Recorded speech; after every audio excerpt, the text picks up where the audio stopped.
Welcome, everybody, to our February 6th City Commission work session. We will call this meeting to order, and if you'll join us and Jennifer, who will lead us in the Pledge of Allegiance. I pledge allegiance to the flag of the United States of America and to the republic for which it stands, one nation, under God, indivisible, with liberty and justice for all.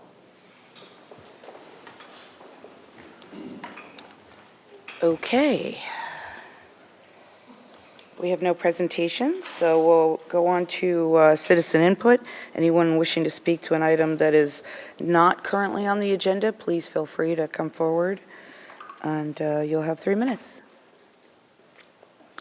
Seeing or hearing none, we'll move to the consent agenda. We have the approval of the minutes for January 11th, the board and committee appointments to Board of Finance, Environmental Quality, and Edgewater Drive Committee, the third amendment to caretaker agreement for Weaver Park, the Dunedin Community Center fitness equipment replacement, the purchase of the Ultimate Bagger sandbag machine, and the award of construction for East Sludge wet well and grit removal, UGG. Did you mention item 2D, the downtown Dunedin merchant? Oh, no, I didn't. I skipped right over it. Downtown Merchant Association Mardi Gras revocable license agreement. Are there any items to be pulled? 2F, please. I was going to pull it too. Anything else? Okay. Can I have a motion to approve? So moved. So moved. Oh, second. Sorry. Commissioner Gao and Vice Mayor Franey. Is there any public input for these items? Seeing or hearing none, all in favor signify by saying aye. Aye. Aye. Any opposed? Motion passes unanimously, and we'll go back to the Ultimate Bagger. John, did you just have questions, or? Thank you, Mayor. Yes, I think we're all proud of this, and I think this is something Very. that's very needed in the community, and a little video would be really cool. Yeah. And Jory's on the job.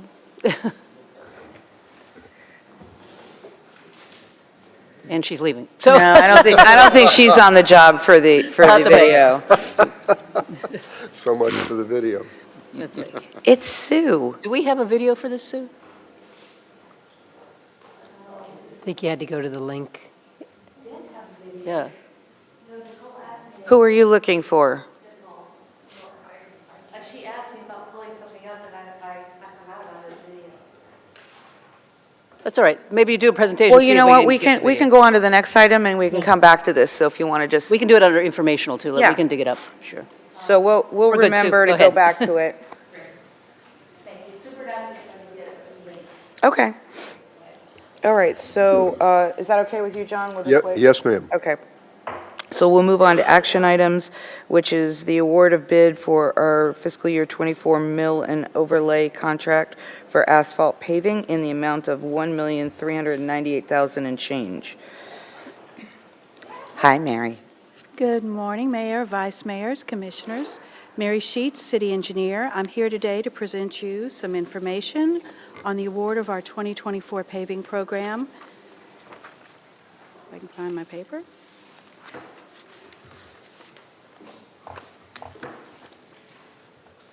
Aha. So every year, the city prepares a paving plan, and it is awarded to a company that will perform the milling and overlay in conjunction with some minor curb and drainage repairs. The roadways were evaluated by Agile Assets to determine the highest priority of streets that we could do for the funding available. The project received 6 submittals, with bids ranging anywhere from $1,398,884 to $1,656,080. Asphalt Paving Systems provided the most responsible and low-cost bid. However, due to some budgetary constraints, you'll see that there's a subsequent change order under Agenda Item 3B to this award that we will ask to be recommended for approval immediately following this commission action. APS has successfully completed several projects of similar size and scope and nature. And therefore, staff recommends the commission approval of the bid to Asphalt Paving Systems in the amount of $1,398,884. Okay, questions for Mary? Vice Mayor, anything? You know, my only question, I'm trying to understand how the brick streets fit in, what we're doing with brick streets. I mean, I see the brick street condition, but Is that a mistake? Because I didn't see that in here. No, the brick streets are not part of this Right. paving program. The brick Okay. streets are separate. I think that got pulled up by accident. And we yeah, have- well, it's kind of funny because I'm like, because it was my question. I didn't see it in the actual agenda items. Yeah, this isn't the It's sitting correct up on our document. screen So, now. Mayor, may I? Yes. So during agenda briefing, Vice Mayor asked about brick streets and what our priorities were for brick streets, and of course, I forwarded that request to staff, and they had a backup available Well, in there you case you go. So asked they're for putting it. it ahead of the, yeah, okay. There you go. Yeah. I guess just, is this the item I should ask? So what is our plan? I mean, when will we be understanding when we're going to actually do more brick streets? We have an evaluation of the brick streets that you can see up on the screen that was done in 2022. Currently, if you'll scroll down to the bottom, please, the red streets are the ones that are the highest priority, and they are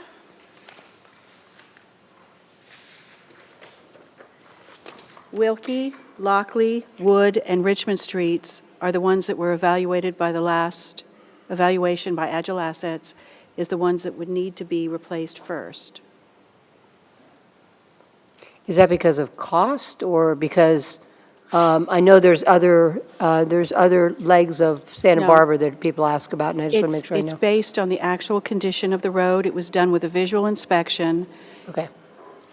So these are next in line. Yes, ma'am. Okay, and so do we know a timeline of when that'll happen, or? Currently, we have about $300,000 available for the Brick Street program for 2024, and that's probably not enough to do more than one or two of these streets. We have not prioritized them yet. Okay, so is that something you'll come back to us with? Yes, or- ma'am. Okay, great, thank you. Any other questions on brick streets? No, not in brick streets. Are you asking me? I'm just asking everybody so that we kind of stay on the subject. Any other questions about brick streets? It is in conjunction with the brick streets. I have a question, and that is, and almost a comment, but a question. Can you just give us a brief, perhaps Jorge, just a brief layout of how we determine this? We know that up here. People that may be listening to this may be wondering how this come about, and we have a great program here in the city for streets of how we evaluate them and how we determine where we're going to spend the money. So we just need to know the amount of money that we have to spend, and then we know which streets that we want to take care of. So I Yes, think that's sir. a very valuable input. As I said, we hired a company, Agile Assets, to go out and physically review the brick streets as well as the asphalt streets to determine which ones were in worse condition. And they broke it down, as you can see on the screen, based on by rankings on which ones were in the worst condition, which ones didn't need any improvements right now. And as I noted, the 4 streets in red are the ones that are going to need to be replaced first.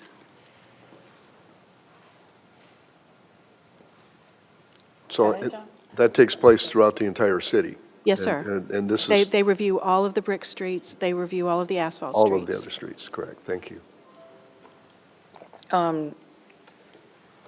Can you scroll back up so I can? Okay, so when you talk about the replacement, and I know you're going to come back, you're just talking about the area that's in red, Yes, not the rest of the street? yes, that is correct. Okay. Well, I guess we'll have to talk about that. Okay, Yeah, and I guess we don't do this together because they're two different bids. Yes, Yes. two different Two different types of. skill sets. Yeah, two different skill sets, you're correct. okay, any questions on the regular streets, asphalt streets? I do, Mayor, if you don't mind. How do we determine the amount that we spend on, because I know that, is it by mile? Is it by the number of streets and a degree of maintenance that needs to occur? I have a guest. Uh-oh. Good morning, Mayor, Vice Mayor, Commissioners. Thought I'd throw Mary a bone here. So the Agile Asset software that you mentioned is a program that we implemented several years back. And what it has is built into it, it has algorithms that have a decision tree. Given the extent of deterioration on that particular road segment, it takes and it prioritizes the available funding. As far as funding, we currently have 2/3 funded out of the penny and 1/3 out of the gas tax. So we budget essentially around $1 million a year on asphalt roadways. And to the Vice Mayor's question earlier, we have a separate line item budget for restoration of brick streets. To her earlier question, the ones that are noted on this map, the assessment was a visual assessment done by the Agile Assets team initially, and we're going to have them come back through and reassess here in the next year or so. But as well aware, the segment that we did on Santa Barbara recently, that was very costly because it wasn't just the typical rutting that you see on brick streets. For example, adjacent to City Hall, Wood Street, they would have to be removed, the base re-leveled, and the bricks reinstalled. And that would take care of the rutting and what's called its creeping that you get, where the bricks kind of move over time based on the traffic and stop and starts that occur on the roadway. When you have segments of road that have base failure, as was the example on Santa Barbara, that was a much more extensive project. That's one that we'll have to identify and separate out in the CIP going forward as we prioritize additional road segments, because as you know, that was a very costly project. So there's essentially the relatively inexpensive fixes for where you have just the normal wear and tear on a brick street over time. You get the rutting where the tires, all the vehicles travel, and then you have situations where there's a base failure, and then that's a much more extensive project, because now you're having to not only take up the bricks, but remove the base, install under drain systems, install some type of geofabric to span the part of deleterious material that's underneath. So I don't know if I went off the deep end on that or not, but it's trying to answer the funding and the difference between the two types of roads. Right, well, my question was more general than focused on the brick streets, but as far as the ruts and the wear and tear, that's kind of the same thing we look at on the asphalt as well, right? And there's some asphalt roads that are very costly. If you remember, several years back, we did Michigan and other roadways that were FDR, full depth reclamation, because at that point, the base had failed to the extent where you essentially, it's a mill and resurface on steroids. They grind down about 6 inches, remove the base, put that back, and then they'll put the asphalt back on top. So that's also much more expensive than a typical mill and overlay. And then as you measure that, right, there's different degrees of failure or wear and tear, whatever we want to call it. And it gets to a point where, okay, we need to have some maintenance now on this road. Do we gather that data and the cost, and then that's our budget? Or do we just budget what we think is a good amount for maintenance, and then how many roads can we fit into that budget? And how does that work? So it's an excellent question, actually. So when I first started here, I think we were spending somewhere in the neighborhood of $100,000 a year on resurfacing. We couldn't even attract bidders at that time. So we had this initial assessment done. We purchased the Agile Asset software. And typically, common sense is you do worst to first. But with a software like we have and the algorithms that are built in, you actually want to get a roadway. If you look at a deterioration curve for asphalt, it basically does one of this, and then it just tanks. So you want to get to the road before that happens so that you can continue to extend its life. If the road has already passed that point of no return, then you really just put that off to the side, and then you start to build a capital project around that, because you don't want to do worst to first. You want to attack the roads that you can keep at a good condition, and that's known as a PCI, Pavement Condition Index. And at the time that we did the assessment, in order to have an average PCI of 75 to 80 or so, the dollar amount was about $1 million, which is how we set our budget. Based on current biddings and the market, I think we need to reassess that. We probably need more than $1 million in order to keep that average PCI, because if they start to drop, then we're going to have more and more of those more expensive failures. Okay. And you had mentioned two-thirds is coming from Penny and one-third is from the gas tax. Correct. Is that a formula? And how do you come out with that two-thirds, one-third? That's probably a good question for Les and Ashley, but I think we just tried to identify from the available gas tax funding that we get from the county, because remember, Public Services utilizes a portion of county gas tax for the patchwork that they do in order to extend a certain roadway before we can get to a full depth, resurfacing. So they'll utilize that on the operating side for patchwork throughout the city, throughout the course of the year until we can get a paving contract in place. They utilize it for sidewalk repair and other stuff. So we basically took that available pot of money that we get from the county, made sure that we could address the operational expenses that are necessary, and the remainder ended up being that one-third. Okay. And you had mentioned the sidewalks, and just a small rabbit hole. It's one-third. Too late. One-third of the gas, one-third of the gas tax here is going towards the roads, and maybe this is for less, and maybe this comes to streets. I guess what I'm getting toward is historically, right, the gas tax is for the maintenance of the roads. Correct. But we're seeing more and more of the penny being used because the wear and tear is outpacing the tax that we receive, or we are diverting some of that tax to other purposes, leaving us to use the penny for the maintenance. Well, yes, so Right. the amount of gas tax funding that we get, if that was solely dedicated to road resurfacing, it wouldn't be sufficient. It's the former. We And don't get as you know, that amount is starting to decline readily because of the prevalence of EVs. They don't Right. pay gas tax. Right. So that needs to be addressed somehow, but in a previous life, Sue and myself, we made the argument at the county. They spend, or they may have increased that, but they spend about $7 million a year on road resurfacing. And we were County able- roads. County roads. And we were able to essentially make the case that you should utilize infrastructure sales tax, penny tax, because that's allowed when you increase the service life of an asset over 7 years. So that becomes an eligible expenditure for penny dollars if you can do that.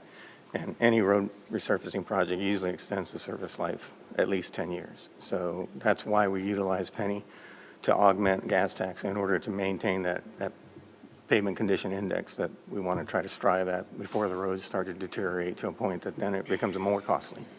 Okay. Is there anything that the city or the county is doing to help curb the need for repair on the cars, or are we just at the mercy of the people coming here and the wear and tear? I mean, you talked about when you first came here, it was approximately $100,000. And now the cost is $1.4 million, and we didn't budget enough for that, right? We have to have a value reduction.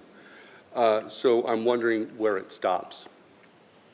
When are we spending enough on our roads, especially when two-thirds of it is coming from penny that we could use for other, we just seem to be going, that's just the way it is. That's the cost of a community, as opposed to trying to reduce anything. And I think you know where I'm going with my conversation is the number of cars that we have and lack of multimodal transportation and bike lanes and walkability, reducing the amount of wear and tear on our roads. I understand your comment, sir. I guess, we don't have the ability to put up roadblocks on streets. I mean, we can't prohibit somebody that doesn't live in the city to drive through city roads. The same applies to the county on county roads. You've got folks driving across county and state roads. So you can't really limit that unless you limit the number of vehicles entering the city. So, but it's almost like any other asset. Once you build the asset, you have to maintain it. So, going forward, it would be criminal for us to just sit back and not fund the replacement and the restoration of those roadways, because then they would fail at a pretty exponential rate. So I understand the comment, but given the expenditure that's occurring and the increase in costs, I don't see where we can't recommend at least that we spend more than $1 million a year. We're going to be doing a lot more of these award followed behind with a value engineering reduction for the foreseeable future, just because in this case we had, I think, 6 or 7 bidders, and you know, if we're going to stay within budget, we had to basically go back and look at the ones that were proposed in the current contract. That's this first agenda item that you'll award. And look at priority-wise, which was the least high of those road segments, pulled those out and moved them to the next 25 contract that we'll do. But if we don't address maintaining a recommended pavement condition index going forward, then we're going to be doing more and more of that and for the foreseeable future based on the cost of fuel and everything else. And I'm certainly not proposing that, right? Now, asphalt is a petroleum-based product. Correct. How much are we at the mercy of the price of oil? What impact does the price of oil have on the price of asphalt? I'd say they're pretty linearly related. Okay, So. okay. Thank you, Mayor. I'm done. Commissioner Walker, anything? Yes, ma'am, thanks. So how much did we budget and spend last year for this? We had $1 million plus $200,000 for corrections to curb and gutter and some drainage adjustments. Okay. And it sounds to me, and I'm just looking for some clarification on my understanding. From a community perspective, my understanding that there is a master plan for specifically street improvements.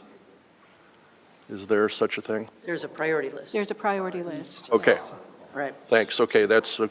That's good confirmation for me. And that priority list is based on this PCI, this degradation and Of the curation. pavement, yes. Okay, all right. Okay. And just in terms of, okay, so we budgeted $1 million this year, and it's coming in at about 1.4. Can you detail, just high level, what are the major forcing functions, the price increases? Well, as we already discussed, the price of petroleum has gone up, which directly affects the price of the asphalt. I did some looking on the DOT's database, and their projects have all increased significantly for asphalt paving. Okay. All right, no, thank you.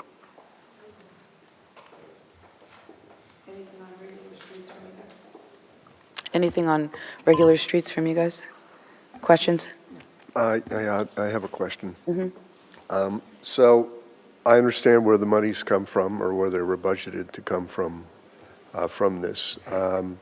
And so in this particular project here, we've identified the areas that we wanted to qualify for this, and we established that and selected that, and we're presenting that today. Correct. And that was based on basically almost a minimum. And that's the thing I just want to get clarified, because that affects the next issue. Basically, the minimum requirements for us. The issue became one, as has been explained to us in the past, is that if you don't correct the street in time, you end up with more degradation and a problem. So do. this was sort of the minimum requirement that that you were asking for, and we had agreed to, and we went out to bid for. Correct? Correct. Thank you. Okay, anybody from the public wish to come forward and speak to this item? All right, can I have a motion to approve? So moved. Okay, Commissioner Torga and Commissioner Walker. Okay, final comments. Commissioner Torga, anything? No, I appreciate the presentation here and the understanding for people that are listening to this. And I'm very supportive of the street program and making sure that our level of service, or that our ability to have a good road system within the city of Dunedin is very important. Thank you. Commissioner Walker? Yeah, the quality of our streets and our sidewalks and everything associated with it is the visual component of a functioning and, just beautiful community. So I'm very supportive of this, but I appreciate the detail that went into this and understanding, how those costs have increased. So thank you. Vice Mayor? Yeah, no, again, I'm just like everybody else. It's important to keep up our streets. Obviously, this is something we have increased funding on over the years. We may have to do it again, which I'd be supportive of. Again, when we talk about the reasons we're here, this is a very basic reason we're here, to keep these kinds of things up. So supportive of this. Commissioner Gao? I certainly am in support of this as well. As Jorge mentioned, it's just as important to maintain our assets it is when we purchase them. So it's to me, it's not a matter of whether we approve this or not, or approve the next one. Yeah, it's part of what we do in Dunedin. It's no different than stormwater or anything else that we do. My only ask is that this is an increasing cost. Prices are not going to go down, or they're going to fluctuate. That makes it very hard to budget, as we're seeing here today. And when one of the options that we have is to try and reduce the need for the maintenance, I just think it's logical to do that.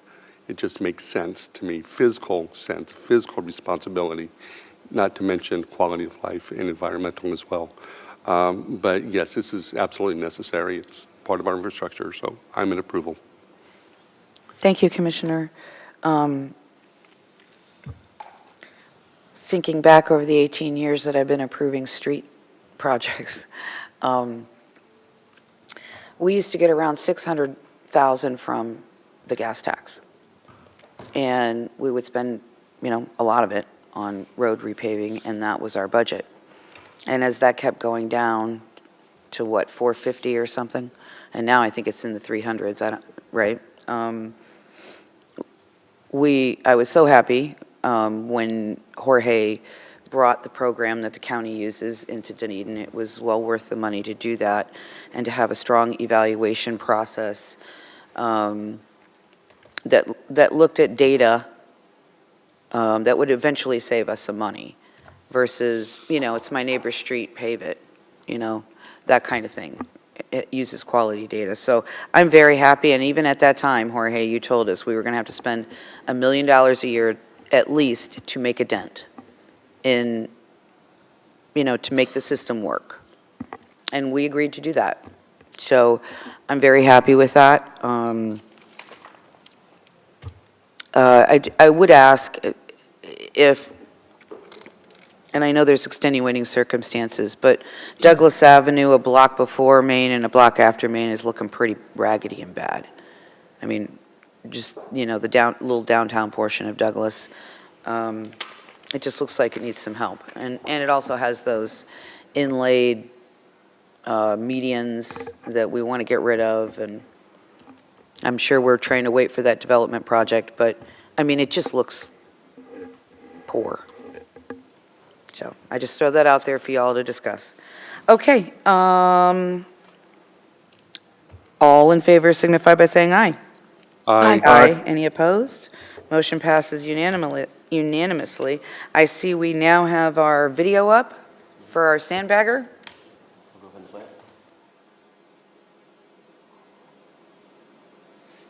Ever with an ultimate bagger. This mobile bagging factory can volumetrically fill up to 1,200 bags per hour, thanks to its many modern features. To prevent your material from bridging or packing inside the 2 cubic yard hopper, steep agitated walls shake only while material dispenses. The feeder belt pulls material away from the hopper, allowing bagging to safely continue while the hopper is being filled. At the filling station, the operator activates each bag cycle with the positional touch switch. Bag clamps hold the bag at the spout during filling, allowing the operator to prepare the next bag. The easy-to-use control box with LCD display allows for ultimate productivity tracking. Set the belt run time, accurate to 1/100th of a second for precise, repeatable filling. Set the number of bags per pallet. As you fill, the machine will count each bag and alert you when you have reached your pallet count. Use the different dispensing modes for filling bulk bags, pots, boxes, and other containers. Once a bag reaches its set weight, the clamps will drop it onto the bag closing system, where it's conveyed through a sewing head and onto the pallet stacking position. Close 8,000 to 10,000 bags with each king spool of thread. When you're finished bagging, easily retract the feeder belt and lower and stow the bag closing table below. The Ultimate Bagger breaks down to a single crate with built-in fork tubes. Total footprint, only 7 by 4 feet. The machine is easy to learn and comes with 24-hour customer support. The 2-year, 1 million cycle warranty provides the peace of mind that your bagging operation will be trouble-free long after the machine has paid for itself. For more information, including additional videos and pricing on your new Ultimate Bagger, visit sandbagstore.com. Jennifer? Merry Christmas. No, Sue and her team worked on all sorts of different baggers. And I know it's been a long time coming. The mayor asked about this 6 years ago when I first got When here. Oldsmar probably got it. before- And before Jorge then said even. no. It's Jorge's fault. Well, I wouldn't go that far, but anyway, no. He did, he said no, it's a waste of money. We found this particular machine to be the most efficient. The number of employees, it will have to be operated by city employees. And so we are working on, SOPs for deploying the sandbags, first and foremost in those areas that are prone to flooding. And we've had meetings with residents to that end. And to have everything up and running by the beginning of hurricane season as well. So as soon as we get it, we can start deploying those sandbags to the areas that are experiencing sunny day flooding. And then as part of our Hurricane Expo, we'll introduce the Ultimate Bagger to the residents in general and move forward from there. So we're excited about it.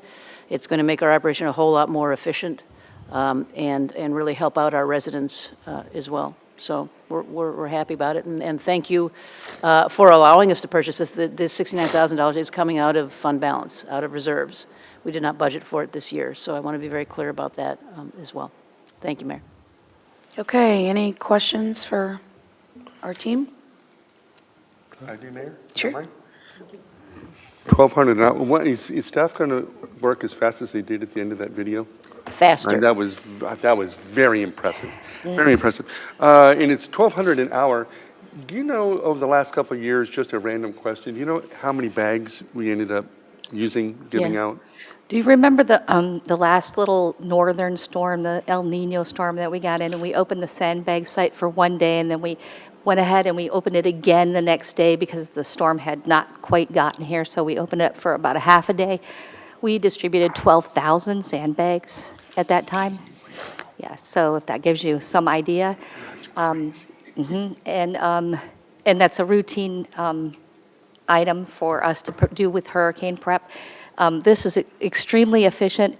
Just to stick up for Jorge a little bit, the other bagger, like Jennifer said, we looked at a lot of different ones, and there are some that are partly manual and part, automatic, and that particular one did not reduce our labor in any way, did not increase our speed, and it did help put the sand there.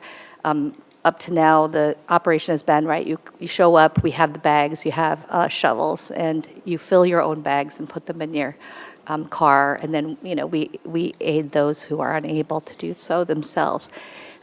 This allows us to pre-stage, pre-fill the bags, put them on pallets, and deliver them to our site. So we should realize a great efficiency for our citizens in distribution, as well as doing them in advance at the Hurricane Expo and then to some of the areas that are prone to coastal inundation of flooding. So when we're looking at efficiencies, sometimes you have to make an investment, and that's what this is. Just like you just discussed about the roads and the pavement, making that investment on the front end pays off in the other end. Sometimes in efficiency and service improvement, this will be a great service improvement.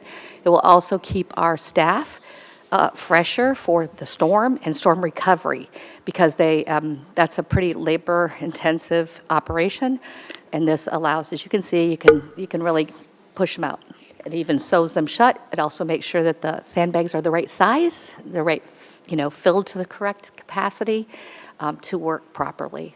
So there's a lot of good advantages. So if I may add, also, we have a pamphlet that Sue Burness in Communications has developed to hand out to residents when we deploy the sandbags as well, because you need the sandbags, plus you need visqueen, or you need a tarp, or you need some sort of waterproof covering as well, and the combination of those two should protect property much better than they are now. But you need much more than just the sandbags in order to try to prevent the water from getting in.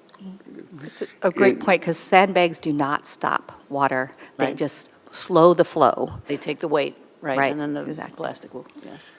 And will there be anything in that pamphlet on how to properly dispose of the sandbag? Yes, yes. It includes a portion about how to dispose of those sandbags. And Properly. and that disposal is basically solid waste, The right? Go ahead, Sue. Yes, it's Pinellas County Solid Waste. If the bags have been flooded, once they're contaminated with a storm surge, storm water, yes, then that sand needs to be handled properly and discarded into solid waste, yes. You can, if it hasn't been, you can just dump the sand and hold your sandbags till later. We actually did go through Baywood Shores and collect sandbags last Yes. year. We arranged with the county a special place that we could go and dump them, and we did pick up through Baywood Shores, and actually Mark and his folks took Yeah. a loader out there and then just picked them up from the different neighbors and And I put know them we'll in have one this spot. conversation again, certainly as we get closer to hurricane season, but just since it's here in front of us today. And part of that disposal in solid waste, talk about Pinellas County, for the residents, it's the green barrels, right? They can dispose of them in the green barrels, or it is a special process? No, Thank it's you. not Yeah, green my barrels. concern was Just the a weight. special process, yes, And- Okay. not the green barrels. And as long as that special process is in the It's on our marketing website as well. now. Yes. And the county website, and yes, and it is in the pamphlet. Okay, very good. All right, thank you very much. You're welcome. Commissioner? Yeah, just a quick question. Is there a timeline when we think this will be up online and running, or not to put your feet to the fire on this? If the commission approves it, we hope to see it shortly. It does include training, so we're hoping to receive it within the next 2 weeks and have the training, and then we'll be able to begin. Fantastic, thank you. 22nd, Mark says, is the training set up. Questions? No, I don't have any questions. Okay. I don't have any questions either. I just have comments. So anybody from the public wish to speak to this item? Okay, seeing or hearing none, can I have a motion to approve? So moved. Second. Okay, Commissioner Gao and Commissioner Twonga. Commissioner Gao, final comments? It's a long time coming, as it's already been mentioned here, so I think the residents will be excited. I think they're waiting on the website when they can just, like a Domino's Pizza, they can order their sandbags and then watch it being made, and when it will be delivered is going to be the next step for our residents, in jest. Commissioner Twonga?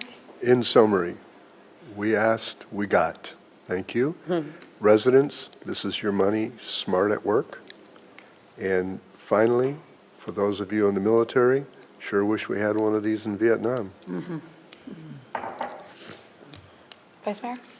Yeah, no, I think this is really important. I mean, when you think about it and you think about the labor, whether it's our staff or people out in our community, injuries make up for, $69,000 is nothing compared to, the effort that goes into it, the potential for injury. But I also think this is huge in terms of our commitment to some of our low-lying areas who are struggling, and this is just one of the things that we can do to help the situation. So I'm really glad we were getting it. I'm glad it's happening fast, and I'm glad we're, making this available, particularly to our most vulnerable areas. Thank you. Commissioner Walker? Thank you. Oh, that was quick. Well, I'll tell you, I learned about this at the Mayor's Council lunches. Doug Beavis was the former mayor in Oldsmar, and he brought it forward when we were talking all things storm-related, and said just how wonderful whatever machine they had, but a bagger, was for our employees, but also for our residents, because, I mean, we all know that a lot of the guys in a neighborhood will go get bags for the little old ladies that are sitting at home and can't do it on their own. And here, they don't have to shovel the sand and fill their bags and tie it off and do all of those things. They still may need help getting them out of the car, but it will be a much quicker service. Many of our storms, we've had long lines for the sandbags. This will move so much quicker, and pre-staging them.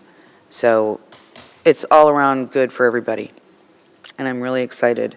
I literally did a woo-hoo when I saw the agenda. Jennifer laughed at me. Okay. You don't want to do that here? No, Yeah. I've moved on. Okay, all in favor signify by saying aye. Aye. Aye. Any opposed? Good job, guys. Thank you. All righty. I think I got everything over here. All right, now we're going to approve that change order for the mill and overlay contract. Good morning again, Mary Sheets, City Engineer. As was noted in the preceding agenda item 3A, this project was competitively bid in 6 submittals, but in order to remain within the existing budget, the city staff worked with asphalt paving systems to value engineer the scope. And we did this by actually removing an area from the paving plan. This particular area was the lowest priority and will be immediately put into the 2025 budget. But doing this in value engineering, we value engineered the cost at $1,181,045, and that brings the project within budget. And therefore, staff recommends the approval of the change order number 1 to amend the prior award of bid number 24-1252 to Asphalt Paving Systems for the price of $1,181,045. Okay. So moved. Okay. Second. Vice Mayor Franey and Commissioner Gao. Questions for Mary? Just a comment. Okay, any public comment on this? All right, so Commissioner Franey. No, I think this is good. I think the value engineering made sense, and when I was talking to Jennifer behind the scenes, it sounds like, you know, these changes make sense. The roads that were going to be done can be deferred, that would have been the ones that are being changed. So I'm in support of this. Okay, Commissioner Gao. No, ma'am. No comment. Commissioner. Thank you, Mayor. Upon further consideration, having read this and having had a discussion about this issue, I am probably going to vote no on this. First of all, we're using the word value engineering, and really what we mean is we're just simply cutting some of the project out. And I understand why we're doing that, because we're concerned about the budget.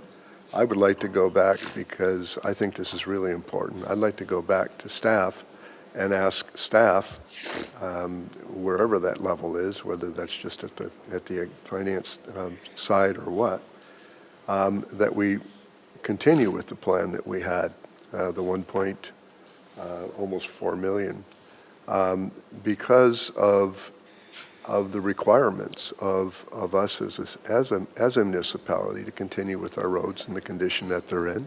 And you heard the mayor say as well, is that we've got some roads that need some attention. So I would like to figure out a way to find the monies within our system to continue on that project. I say that because I stood very strong in 2022 when we had ARPA, and I would have liked to have seen us do a lot more roads than what we did. So I'm supportive of the previous presentation and wished we had even done more than that. So again, I'd like to go back to ask staff to figure out how to accomplish this. Perhaps something else has to give, but so be that. I think that our roads are very important to us, and I know I've heard a number of residents and, or shall I say, constituents talk about our roads and just having a good concern about it. So That's at least at this point in time, unless there's additional information that's provided, that's what I'd like to see happen on this particular issue. Jennifer, do you, or Mary, does somebody want to tell us which projects were removed?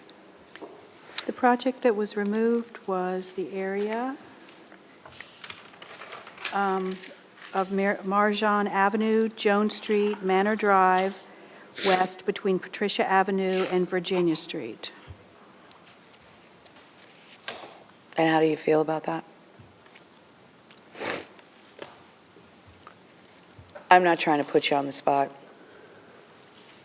I feel like and I actually went out and visually inspected all of the streets that were put into the system, or put into the program this year. I do think that if we defer it for a year, it's not going to be disastrous, but it definitely will be the top of 2025. Okay. And maybe we need to look at that during budget time. Because if you're deferring it, then you're taking away from the next project, That's correct. which, I think is probably part of Commissioner Tonga's concerns, certainly would be mine. Correct. If I could. Yes, ma'am. So your verbiage is interesting. I mean, I asked this exact question to the city manager yesterday, and I think, Jennifer, at least the verbiage of "it wouldn't be disastrous" is a little concerning. The verbiage I think you used is "not a problem at all. It can easily be deferred, not a concern." Very different wording. So I guess in order to, because actually, John, I was on the same page originally.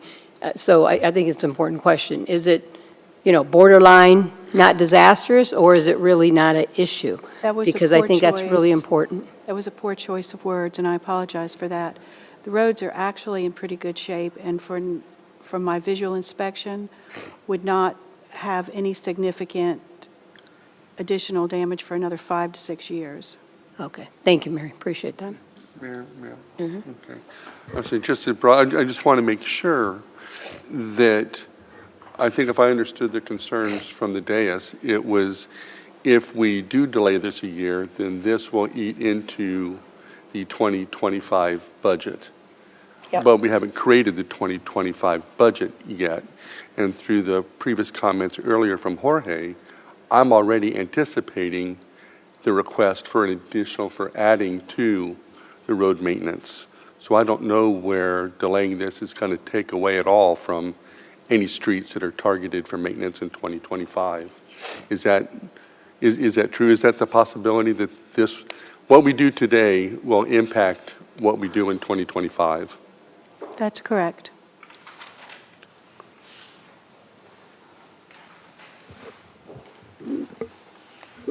Commissioner, I stopped trying to second guess what the commission might do a long time ago.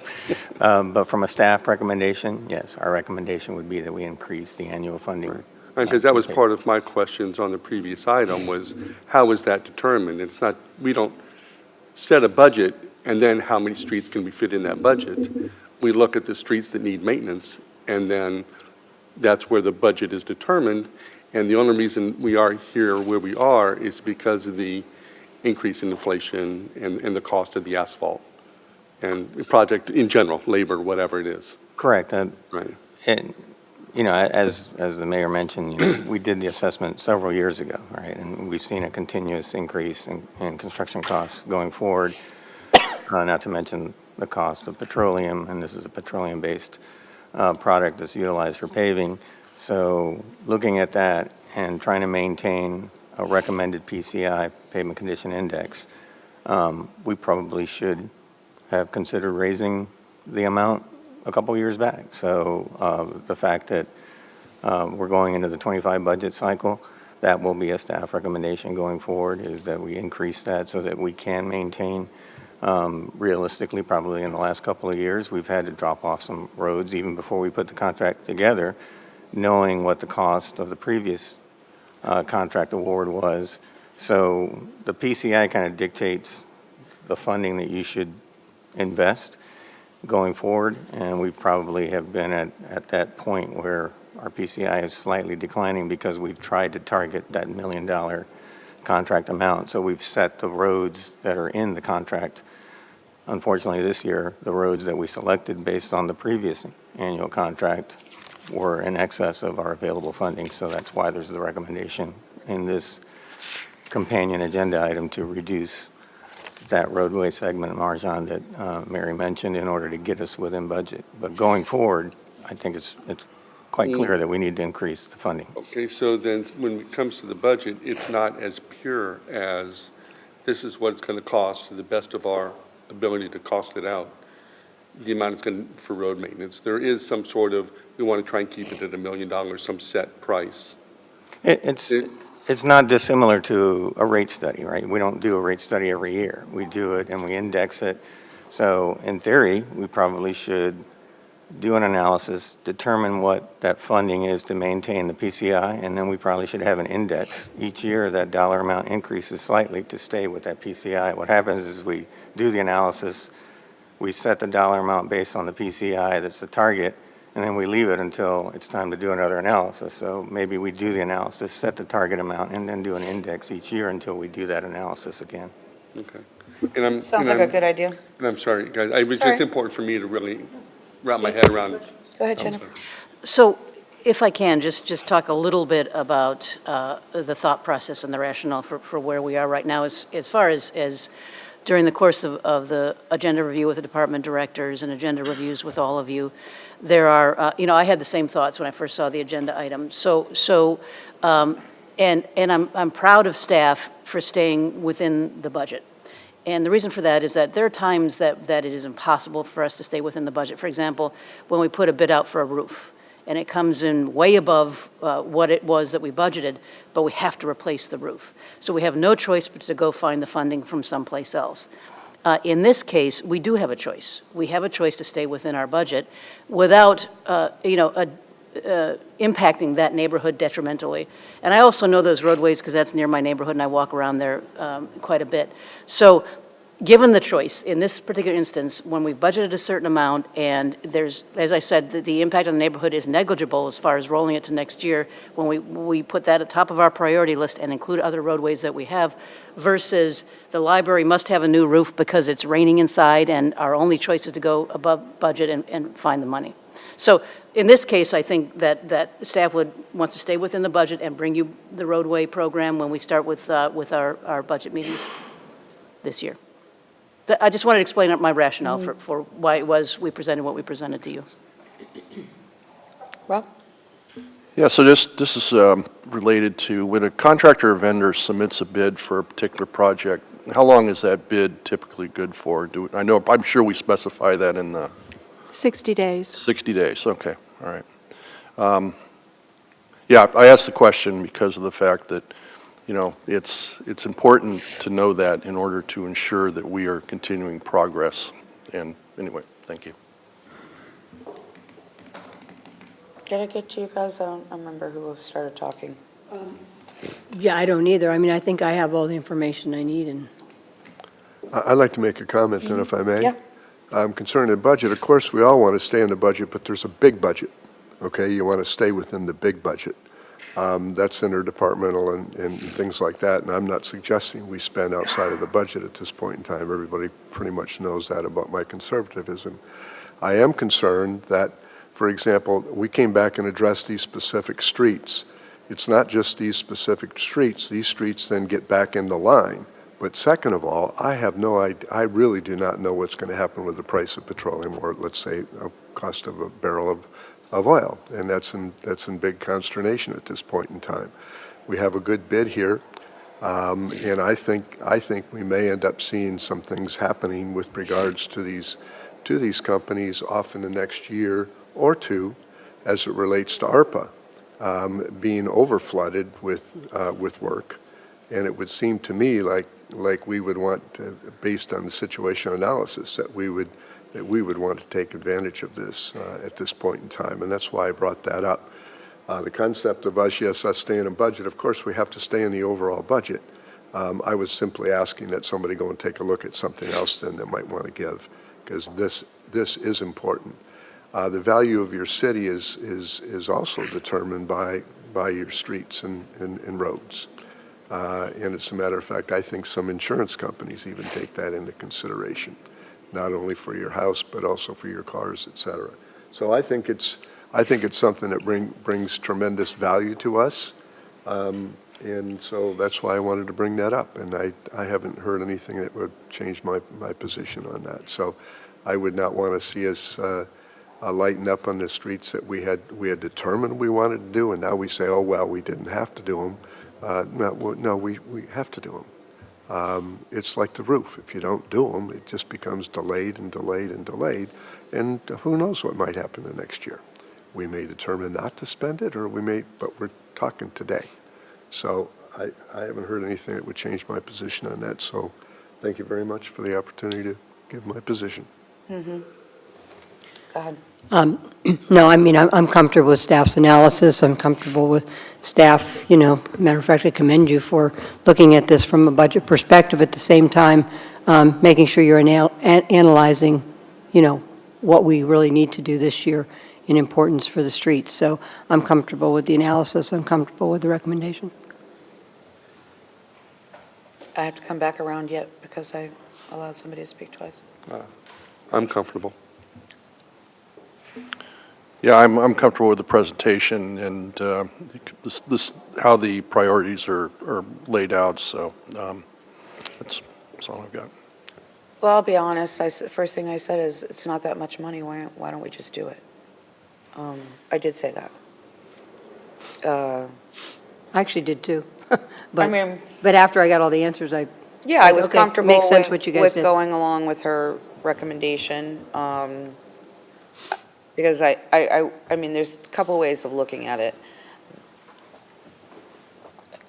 It's likely to be cheaper this year than it's going to be next year, so you go ahead and do it at the lower rate if we're assuming it's going to keep going up. I don't want it to take away from what we do next year. And we already know we're going to have to raise it next year. And I do like that idea of what you described earlier. But then there's the other side of this story where, I mean, we're getting ready to talk about some of our funding, not coming from Penny, but where we are with that. And there's going to be any number of projects that may get discussed over the next 6 months that maybe weren't even considered. So I don't like making a decision to increase something in a vacuum. I like to be able to make choices and kind of set priorities. So I would be open, but I see my colleagues are going down a different road. So let's do a roll call vote. Commissioner Walker. Aye. Commissioner Tornga. Aye. Commissioner Gao. Aye. Vice Mayor Franey. Aye. Mayor Brzezowski. Aye, and that motion passes 4-1. All right, then we have the fleet replacement plan at $1,007,000 and change.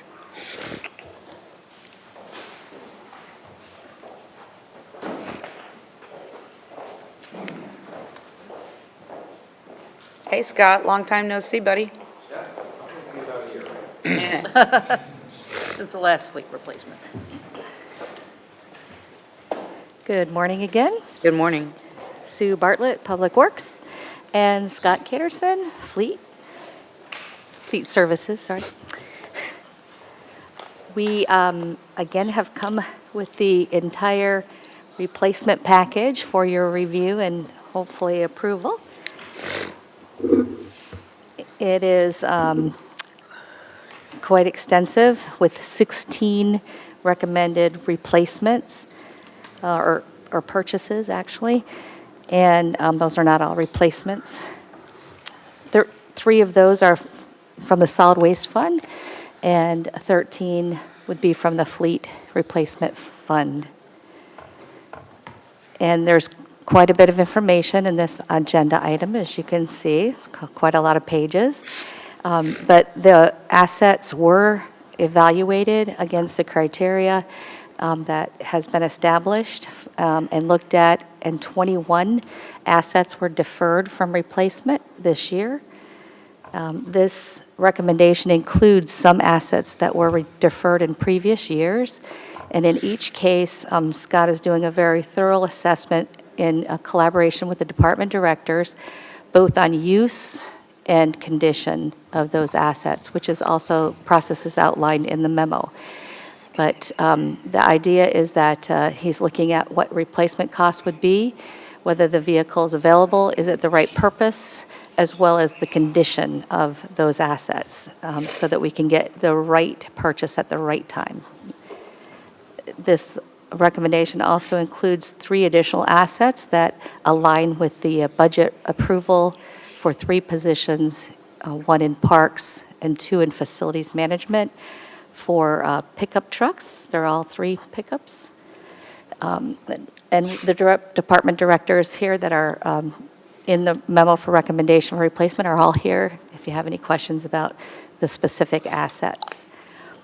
Also, I think one example that we have in the memo to getting the right particular vehicle or the right asset for the application is the fire command center replacement, which was recommended as an expedition.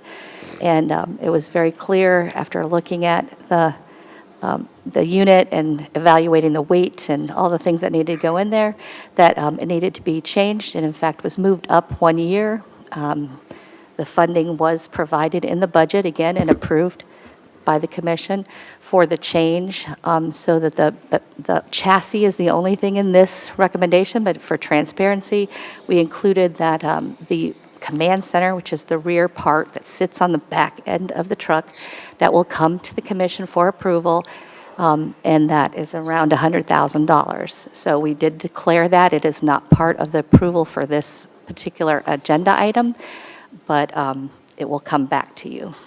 But the chassis is so we can get that ordered. Scott, is there anything you would like to add? Nope. One more comment is we established last year that the criteria for everyone to look through for fuel-efficient vehicles, I mean, Scott's eye is always there, but there's a plan that they have to go through a set criteria that Natalie helped us put together so that we're meeting our dream team goals and looking for electric replacements.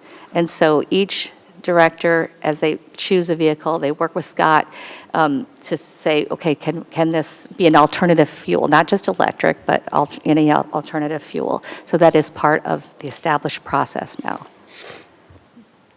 Okay. Jeff? Just going right to you. Thank you, Mayor.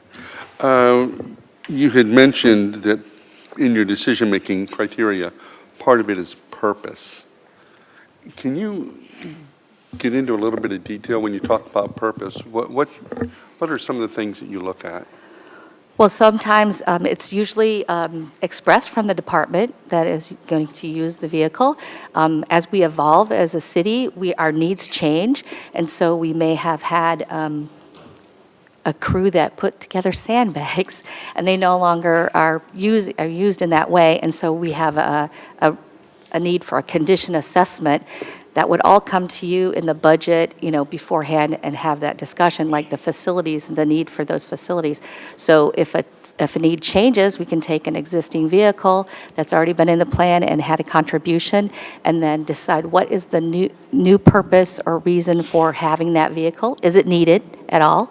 And if so, what is the best suited replacement? So that was like the fire chief, the fire command center was the expedition, and it was not suited. So it's 350. Truck, so that it takes the weight, and then it has the chassis, which separates the command center, so that the equipment is in the back and it's not in the front seat everywhere. So that's we'd listen and respond to what their purpose is. Scott also does challenge the directors if they say they want a big piece of equipment, if a little piece will do it. They are the experts in their business, but I think it's good. It's good. It's not an argument. It's just good rapport and good discussion to have about what's the best vehicle for that purpose. And thank you for at least having that discussion. Yeah, because as I look through the list, I just see a lot of F-350s, F-250s, and is there a reason why we would choose an F-350 when a 250 may do, or even a 150? would do? Well, I mean, I think I'll let Scott speak to this as far as the differences, but I can tell you that we are looking for the lightest, least expensive vehicle that will suit the purpose. So when we're towing something, for instance, one of these is a bucket truck, and it has this whole apparatus on the back end. I mean, it requires that heavy-duty, chassis and bed in order to, and motor and all those things that come with it, cooling, in order to actually function as a bucket truck. Scott, do you want to speak to the differences? Sure, I would say probably the most prevalent reason we go with an upsized truck is some of the equipment the city has to tow around. You cannot tow some of these mini excavators and tractors with an F-150. It's over the rating and it will just break it. So we are going with the smallest, most affordable truck that will do the job. And that certainly makes sense. I certainly don't want to impede the efficiency of any department or any crew that's trying to get something done in the city. But do we buy some of these oversized trucks or bigger trucks just because of the convenience? I don't want to have to find out who's got the big truck because I need something mowed or something moved. It's just, hey, I can grab any truck in the parking lot that's available because it can do the job. Are we trying to organize our workflow to take advantage of the trucks that we have so we don't need for any department to have all 350s just because one might need to pull something? Actually, yes, I do take that into consideration. I actually go in and look at each vehicle. So I went and put hands on each of these vehicles with my assistant, and we evaluated what they do. So a lot of these trucks are tool trucks, which means they have beds on the back, the tool beds on the back, and they're assigned to a crew. Now, that crew can't ride around in a Ford Focus until they need to do something, and then, hey, let's go pick up that F-250. There's just not enough, there's just too many crews that are doing actual work to kind of do that. But, I mean, I understand your question, and that's what we're looking at.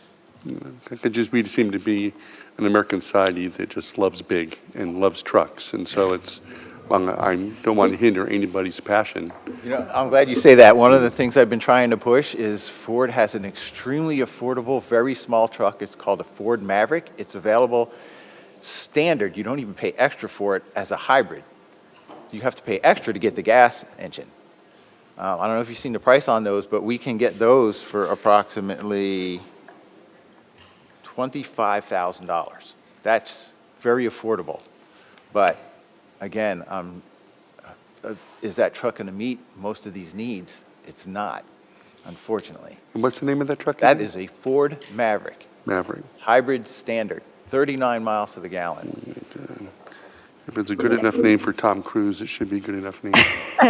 Also, I would say we did defer 21 vehicles. So right now, the way with the condition assessment being, our major driver of replacement, I see the future that some of these deferred vehicles that, with the right time would be able to be replaced with some of these new alternatives.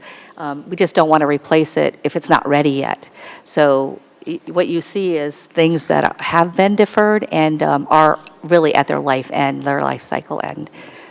So and if you look at the total assets, you wouldn't see it's heavy necessarily on the big truck unless it's an operational unit like water department or wastewater, where they're responding out in the field and they have to take a piece of equipment, and some public services has a few as well. But they do have quite a variety to choose from, but they are assigned based on their crew function. Thank you. Thank you, Mayor. Commissioner Walker? Yes, ma'am, thank you. Questions? So looking at the budget adjustment exhibits, I see an annual budget and I see an increased amount. And my question is, and I haven't added these all up, but where, in terms of the recommendation, where does this fall out with regards to what was actually in the budget? So I'm going to let Scott speak to this as well on the actual numbers. But overall, the whole bucket of money is where we want the flexibility to be able to have these adjustments. He's going to speak to the increase where we're looking at that. Last year, we increased the contribution per asset by looking at current costs of replacements, and we now will be doing that every year so that our contribution is closer to what the actual cost will be. We probably won't get it exact, but that we'll get closer and closer. These are much closer than they were last year. And we want to come to you, but we do want the flexibility with a list of this is what we're going to replace, but our goal is to get more in advance, just continue to advance that time frame so that we come to you with an accurate picture in our budget of what needs to be replaced next year. But we want the flexibility to do the condition assessment and make adjustments based on what is actually in the field. Now let Scott talk to the actual accounting part. Pretty much summed it up. So is there anything beyond what she said that you specifically want to know? That's the general. Well, I understand the desire to have some flexibility. I guess what I need to understand is there's a budget amount, and then there are a number of increases that are reflected in the budget adjustment forms. And that I don't know how we make a number. We make a decision on the number of assets without understanding what's the cost driver with regards to that comparison.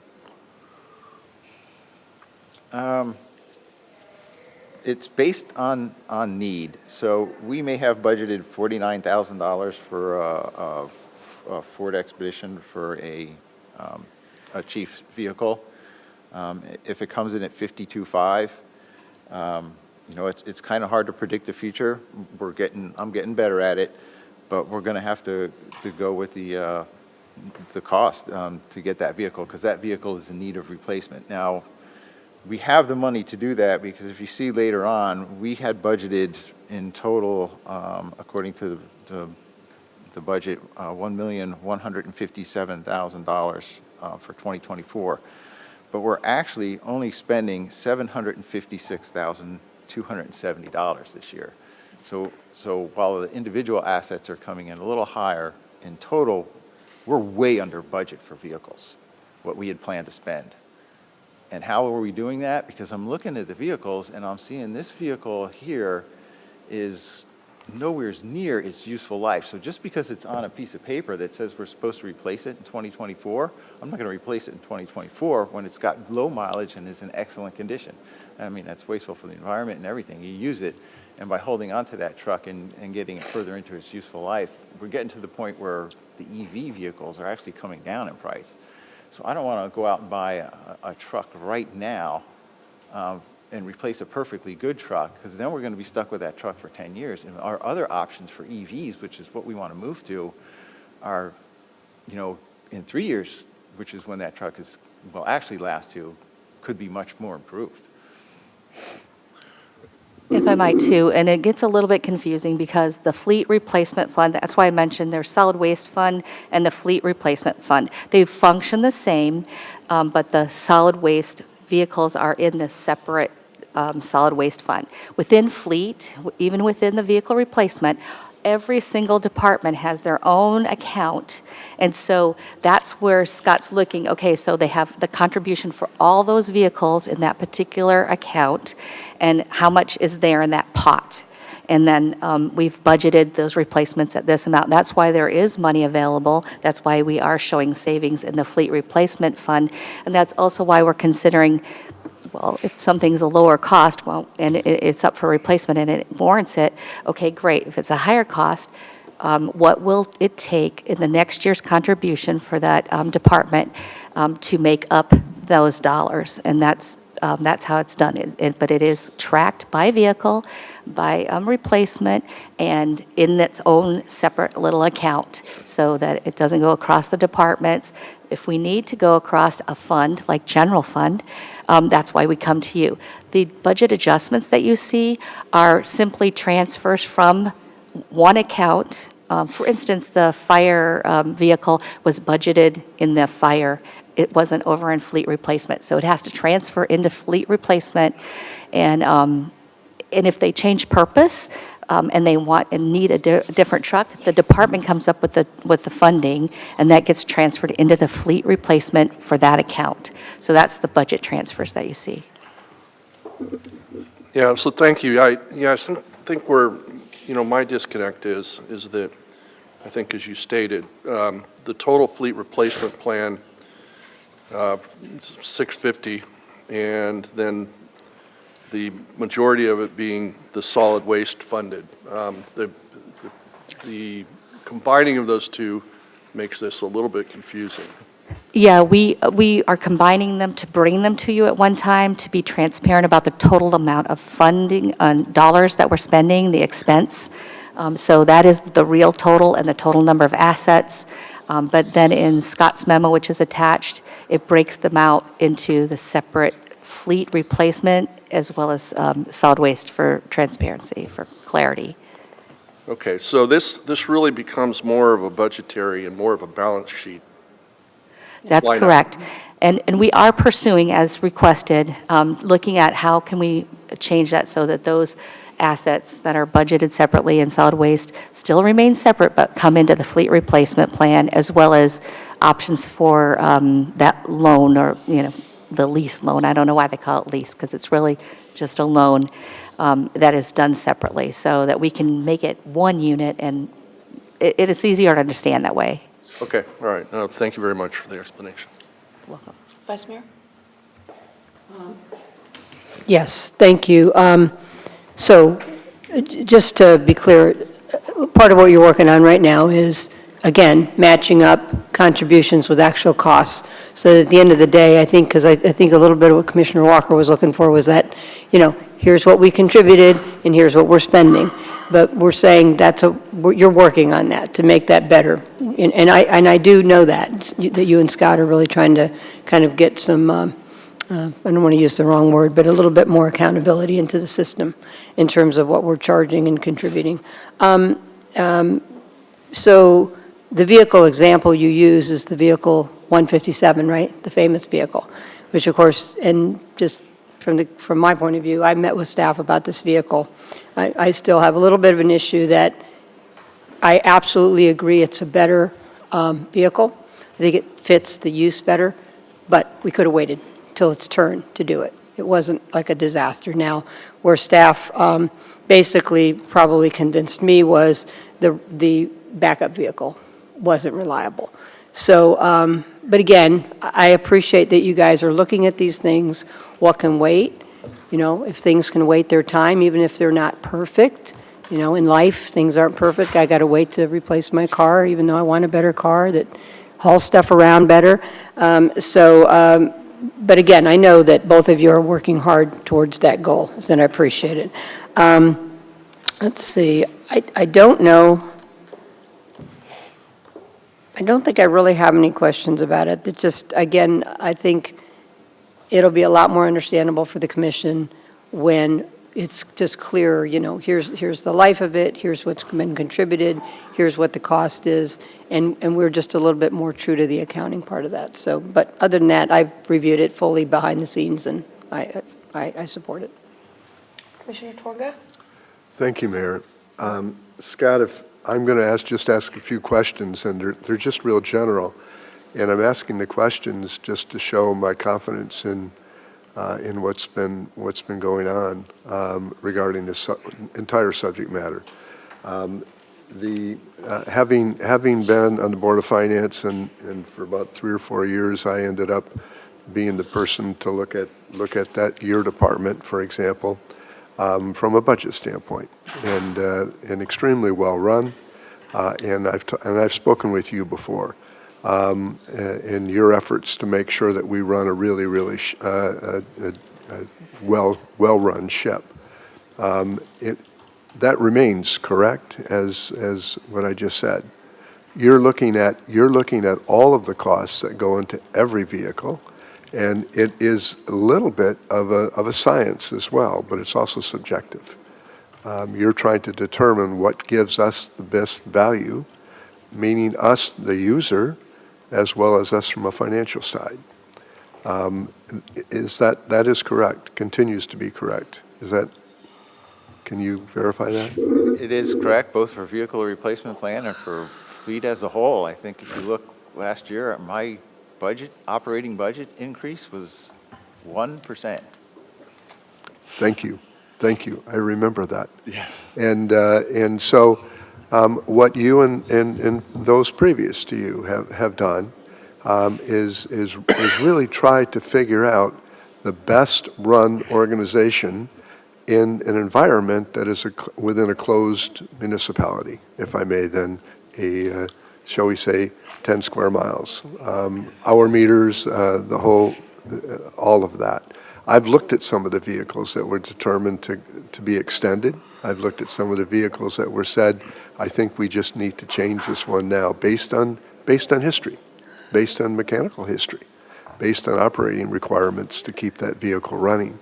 And so it is, you use science and you use facts, and sometimes it is subjective.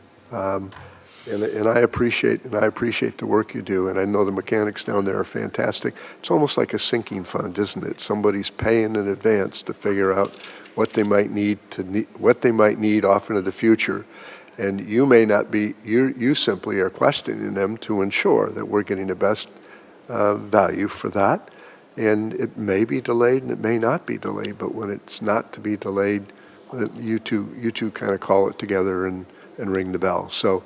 I'm very comfortable in the presentation that was made. I went over all of the vehicles. I surely understand the difference between a 150, 250, 350, and a 450 and the requirements for that. Some of that even equates to warranty. Is that not correct? Some of that even, you said it equates to warranty? Warranty. Not really looking at warranty, because the warranty on those trucks is about now is close to identical. A couple of years ago, the bigger trucks got an extended government EPA emissions warranty, but that gap has since closed. Okay, that's done. So I'm looking at its condition and do the taxpayers need to replace the truck right now? So according to your point, I thank you for those comments. I'm glad you're noticing. One other thing I do want to point out is that for quite a few of the departments, the ISF contribution in fiscal year 2024 compared to fiscal year 2023 went down. Down. And I might also add that we're working in collaboration with the department directors. In October, the fleet went live with, almost single-handedly here, but went live with the new EMA, the asset management, enterprise asset management, or Tyler, or Munis. Did I say it right this time? It's no longer called Munis, but yes, the Tyler Munis software. Right. So thank you. This tool, the directors haven't had the tool before. The way Scott has had put this together is we've got all the cost in an auditable trail, so that you can go back and find out where the money came from and then how it changed, if it changed, and we needed more contribution, for replacement. So the accounting is there.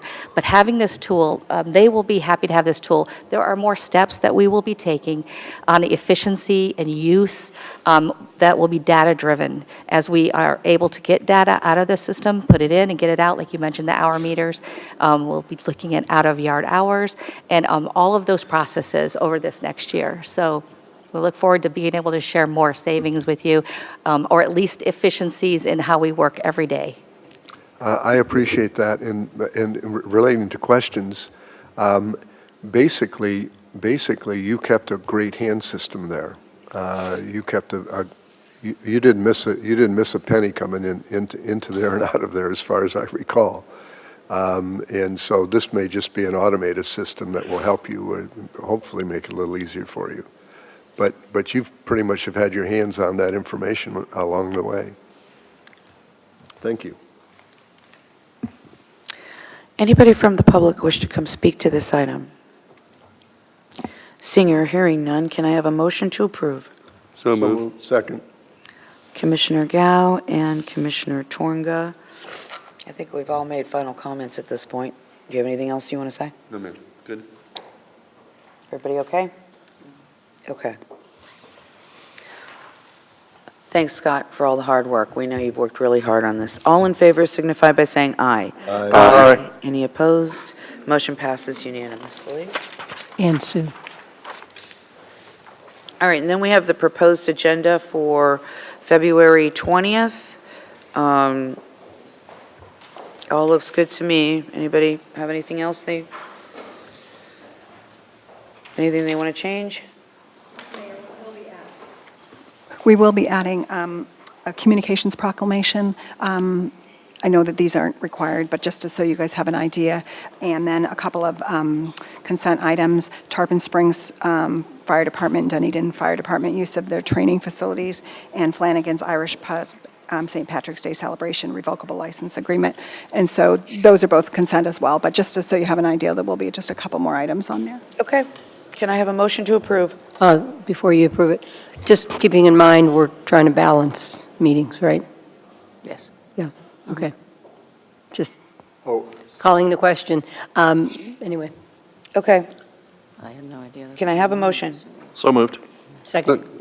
Commissioner Walker and Vice Mayor Franey. All in favor signify by saying aye. Aye. Any opposed? Motion passes unanimously. All right, we're going to take a break before we get into the discussion about strategic planning.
Back to order.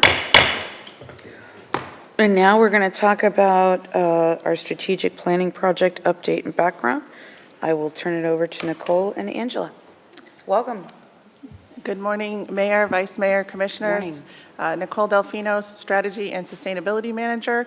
I'm here today with Angela Chris of the USF, Florida Institute of Government, to give you an update on Phase 1 of the strategic planning project.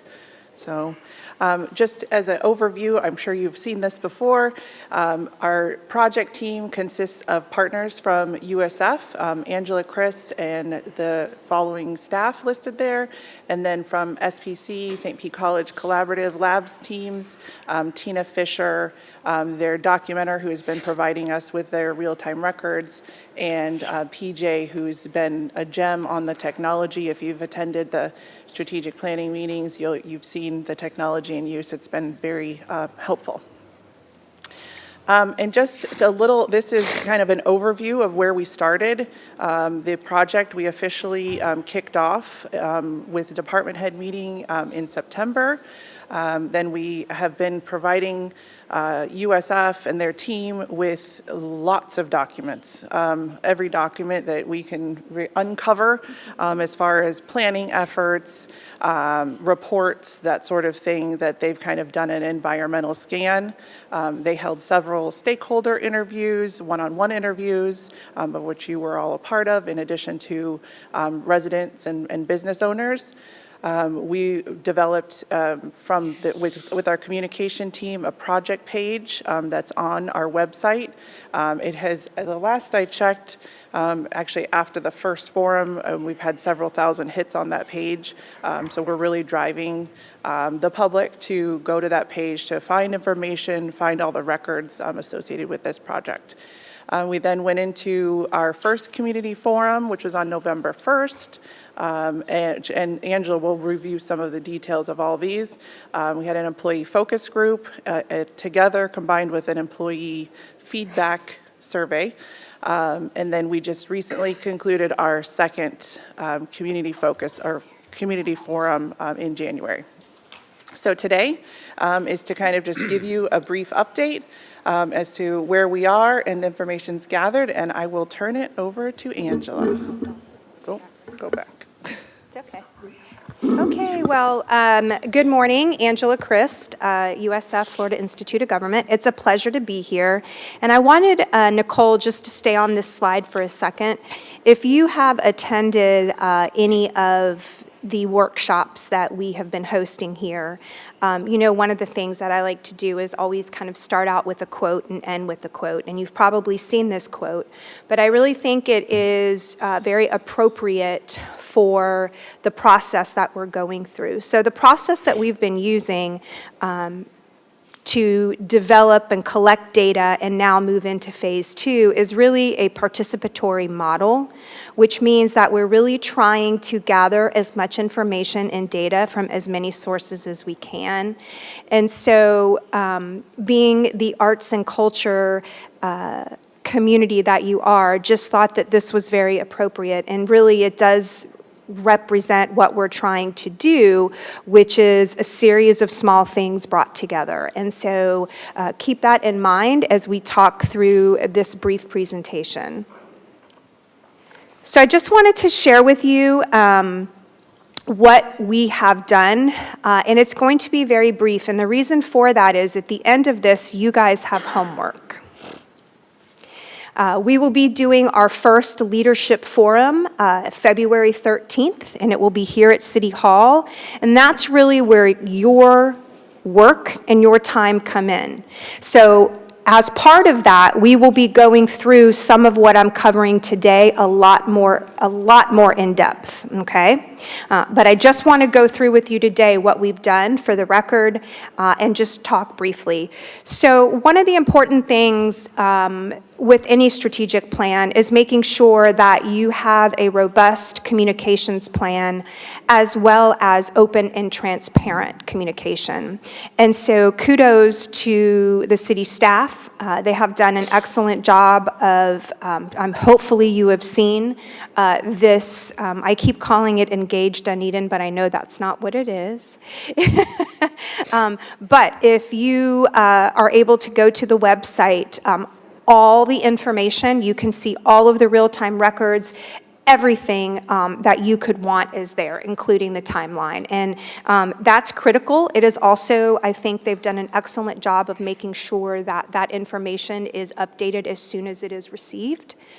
In addition to that, your city manager created a video, which I know you all have seen, and we have started each of our forums with that video, really trying to set the tone for the process. So again, this communications, Sue and her team and everyone has done a great job. I would say social media, all really touches across all modalities. And so we'll continue to do that throughout the rest of the process. One of the other things that we did is when we held our project kickoff meeting in September with your city leadership, department managers and city manager, we talked about who were those individuals and what the criteria was we were looking for to interview. And again, this was just to begin the conversation around really what we would consider a SWOT analysis, but with a few tweaks, just trying to kind of understand where the thoughts were. We had approximately 25 names that were submitted to us, and we ended up interviewing 18 people. And when we meet on February 13th, we will be going through some of the specific highlights of those stakeholder interviews. We're not going to get into that today. Okay, I wanted to share this with you, and again, if you attended one of our workshops, I had this slide up. And the reason for this is as we began going through a lot of the data, that we had received from the city, there were some things that began to kind of stick out, what we would call kind of these focus areas or themes. And so you can see those highlighted up there. Traffic, affordable housing, planning, this kind of small town atmosphere, the reputation and image of the city and affordable housing. Those were the things that as you went through all of the reports and all of the data, there seemed to be, excuse me, this focus on those areas. If you look to the right, and I always ask this question, and I asked this in the employee focus group, what you see in that dark blue box, those are plans. There's a lot of plans in this city, which is good, you plan, but there's something missing. How they all come together. There's no strategy on bringing them together. So we're going to talk about a little bit about that on February 13th. But as you can see, I really feel like a picture is worth 1,000 words. And so when you look up there, you guys have spent a significant amount of time. I mean, comprehensive planning, multimodal master plan, CRA plan. I mean, there's a lot. CIP. And so kudos for doing that, but let's bring it together now with a vision and a strategy. Had a great, you can see the pictures, had a great employee forum on November 13th. We were able to break them out in groups. I will say you have very dedicated staff. They were very open and honest. It really, I thought, was a very productive couple of hours. In addition to that, we did an employee survey. And again, this was more feedback. I feel like we did get a pretty good response after some push out. One of the things that we did was when we did the employee forum, we really tried to pull the data that we had received from the stakeholder interviews, from our initial observations, and really tried to pull that through in the forum as we completed with them some collaborative breakouts. And when we meet on the 13th, there is a full report, again, that you have. When we meet on the 13th, we're going to dive into some of those areas so that you can see what your employees are saying. We also had a very lengthy discussion around core values and guiding principles. And I think that's really important. Again, remember I said at the beginning, we're really looking to do a methodology, or we have been doing a methodology that is very participatory. And so when we think of core values and guiding principles, we consider those things to be those non-negotiable items. That means, how do you, as elected officials, how does the community, how does the staff, how do you want to behave? How do you want to interact with one another? And so that's one of the things that we'll be getting to on February 13th as well. I also shared with them a video, and happy to provide it to you as well. Deloitte hasn't come out with the one yet for 2024, but it was very interesting to look at government trends for 2023 and where you are as a city versus kind of where I think the country is. And a lot of the same things that you're seeing across the country are happening here as well in Dunedin with some of the challenges. So the whole point of that was, you're not alone, but how do you be unique in addressing those? Okay? All right, so we had Community Forum 1. It was in here. And I wanted to share with you, just very briefly, we did several different activities with community members. And the first was really around visioning. And so when we think of the word vision, it's an aspirational description of what you want to achieve in the future, right? It's something you're pining for, something that's higher. And so the words that kind of came to after several hours and different activities with them that we heard over and over was safe and secure. That's something that they felt should be part of the vision. That Dunedin is and continues to be inclusive and welcoming. One of the things we heard over and over is really kind of protecting or safeguarding the history or heritage while recognizing the need for growth. And I think that second part is really important as we get into the next steps. We also heard a lot from the community that they felt that there was this,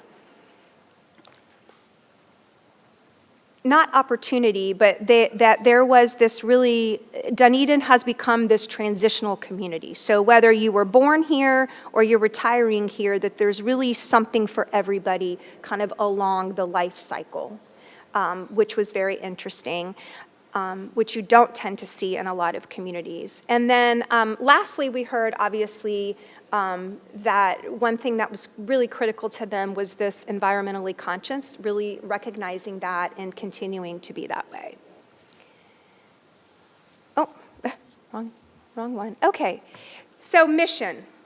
So remember, the vision is kind of that end state where you want to be. Our mission explains the reason why you exist as a city. And so, again, what we heard was quality of life, being fiscally sound and responsible, obviously providing the services that you continue to provide. And then last but not least, which really, and we'll go into some of that data on February 13th, which really popped a lot to the top, which I think is unique for Dunedin and will be part of your strategic plan going forward, is this relationship between the residents and government and making sure that the reason you exist is to kind of hear the voices of your residents. That definitely really stood out, which is something unique to Dunedin. So something you have done, you continue to do. Okay. So after all of this, we tried to pull together some what we would consider to be emerging focus areas. And you can see the quote on the right. And I don't know if you know who Michael Porter is, but he's a brilliant Harvard professor, and if you haven't read any of his books, you should. And the one quote that I feel that is the most appropriate for the process that we're going through is this, is that the essence of strategy is choosing what not to do. And when we meet on February 13th, that is probably going to be one of your hardest challenges as leaders and as policy and decision makers. Because there's a big difference between a need and a want. Okay? And so when you look at these focus areas, again, these are not set in stone. This is just, again, what we see bubbling to the top. So, city services and amenities, environmental sustainability, a lot of things can fall under that. Communications and technology, and we'll talk more in depthly about those. Multimodal transit, again, this is bikes, traffic, parking, anything related to those. Golf carts, heard a lot about golf carts. Good governance, this is really kind of your workforce, right? These are your staff, your employees, your internal operations. Obviously, and then infrastructure planning and growth. And so we put all of that together because we really felt at this point in the process there was this huge overlap between infrastructure planning and growth, and we included attainable housing in that. That's not to say that these can't be changed as we meet with all of you, but again, this is our starting point. So in Community Forum 2, we obviously provided a recap. And I know this is probably a little hard to see, but one of the things that we did with community members was we took those kind of 5 key areas and we asked them to vote. And as you can see, the number one thing for a vision that you're going to get to see all the responses, but this is the summary. The number one thing that came out at the very top was environmentally conscious and resiliency. And in parentheses, they made sure, community members, that we put forward thinking and leadership. And so we'll talk more in depthly about that, but there was a strong sense that that needed to be part of your vision. And coming in second was, and not too far behind, 4 percentage points, was safe and secure, and then lastly, inclusive and welcoming. And so, again, remember your vision, kind of that future state. So that's what we heard. In terms of mission, so this one was really interesting, right? This is why you exist. And so, and your purpose. And so you can see, as you begin to reimagine your mission statement, the 2 things that community members felt were really the most paramount were services and infrastructure and being fiscally sound and responsible. That's not to say that quality of life and the voices of residents aren't more important or as important. It's just to say that the community really saw fiscally sound and services as being critical to the purpose of your existence. Yes, this can be confusing. So what we did at the end of Community Forum 2 is we took those 6 key kind of focus areas or themes, and we conducted breakout sessions around desired outcomes. And so underneath kind of each of these focus areas, there was a really lengthy discussion around kind of what they saw as desired outcomes. The second part of the breakout, we conducted an exercise on a matrix, as you can see. And what we really wanted to do was ask the community, when you think about the impact of that outcome and you think about the doability, where would you put that on that matrix? And so when you look at that matrix, the things that came up in the top right quadrant is really the stuff that you should be focusing on, or that is recommended from the community to be focusing on. Now, Granted, the community does not have all of the data and all of the facts as it relates to things, rules, regulations, policies that can impact some of their desired outcomes. And we will be going into the in depth on this on the 13th. So I know this is a lot of information and this is a brief presentation, but I just wanted to provide to you some of the kind of the top things that were netted out.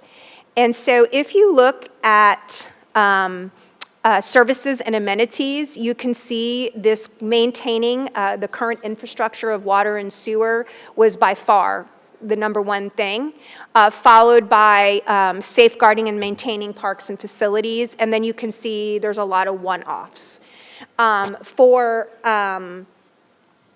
For communications and technology, this communication plan for the city with signage and websites and personal interaction, we heard a lot about that, followed by free Wi-Fi throughout the city. Again, this is one of those things where community members may not, know all of the details.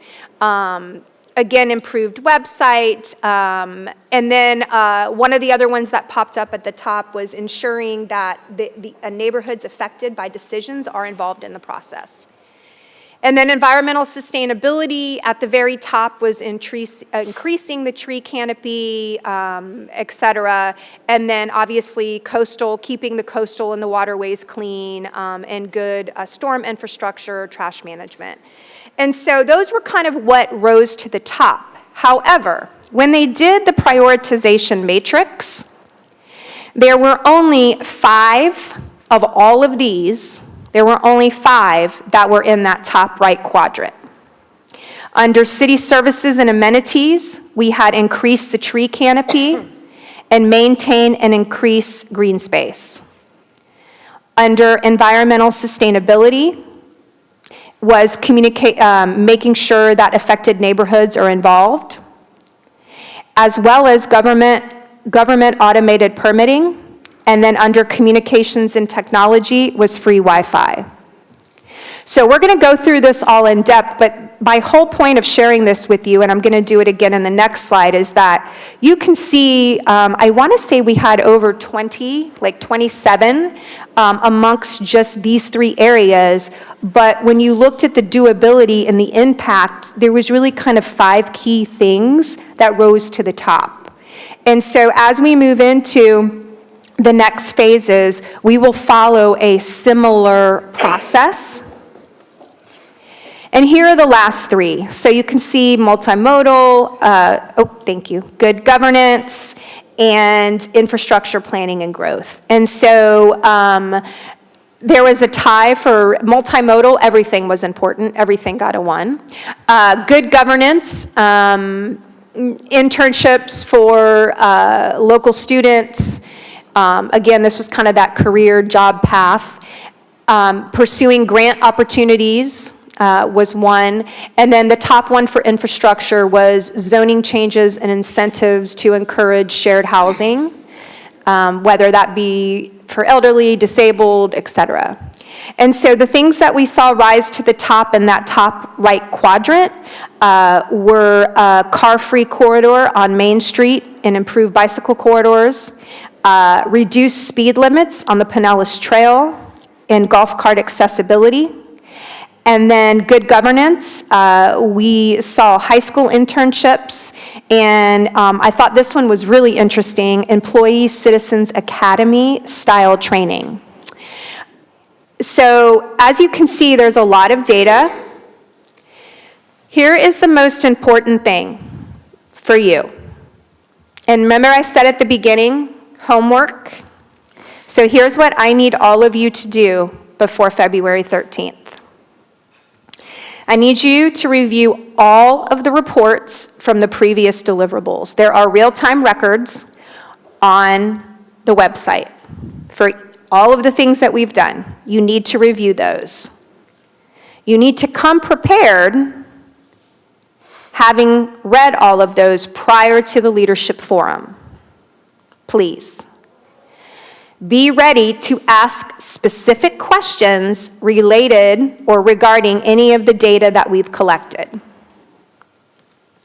And then prepare your thoughts for the strategic vision and mission using the data we've collected. Let me repeat that. The last one is critically important. Prepare your thoughts for the strategic vision and mission for the city using the data collected. Okay? We will be meeting on February 13th in here.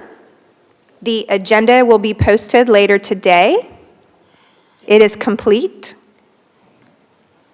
So I'm happy to answer any questions. Let me just say that this is where your work begins. It will not be a success without you doing all of the lovely things that are on this slide. So, me ending with a quote. I think this is very appropriate. So Pete Johnson, anybody remember Boogie Woogie music? Okay. He actually was one of the original Boogie Woogie. He's a jazz pianist. His story is incredible. Look him up. This is his definition of strategy, and this is so appropriate. A style of thinking, a conscious and deliberate process, an intensive implementation system, the science of ensuring future success. And that is what we are trying to do with this process. We have the data, we're ready to go. Now you do your homework, come prepared on February 13th, and let's get some good goals, some good objectives, and begin the process for your community. Thank you. Thank you very much. Questions, comments? Sure. I just want to clarify, so on the recap community forum 2 with the numbers, the 4, the 2, the 1, explain exactly how those were arrived at? Yes, so we used St. Petersburg College. We used their technology process. It's an online voting. People voted. Yeah, it was voting. So each group had an opportunity to pick their top 3. And so, for example, out of all of those, only one group picked that. So if you look at good governance, you'll see the first bullet, there's a 2. That means 2 of the 6 groups picked that. Oh, okay. That's why I thought it was kind of weird not to have Yeah, more. so there were 6 community groups set up in here, and so each group was able to select their top 3 within each of those areas. So the numbers reflect how many groups pick that. So if there's only a 1 there, that means only 1 group. So if you go back to Community Forum 2, if you look at the first slide, you'll see the very first bullet under services and amenities. 4 of the groups pick that. Okay.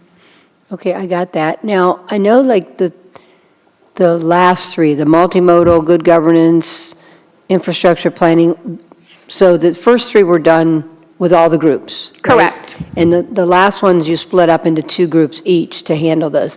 I mean, do you feel like that in any way took away from results? No, because when we reported out, people were able to make comments and add additional things, and there seemed to be consensus in the room. Okay, and they were all able to vote on what They were was all able important? to vote on all of them. That is correct. And then when you talk about the top quadrant, results, like, and you named them, is that on a slide, or is that just in the That is in the real-time real-time record. Okay. Yeah, that's in the real-time record. Okay. It's very hard to explain. I was just trying to give you the brief highlight, but you really need to go through the real-time record to understand where they were. There are actual photos in the real-time record that shows where the community members put the dots on the matrix. And I guess my biggest question is, how do we balance the workshop results with things like our citywide survey, that's statistically significant and, we get a lot of information. How do we balance those so obviously, it was well attended, but again, it's a piece of the community.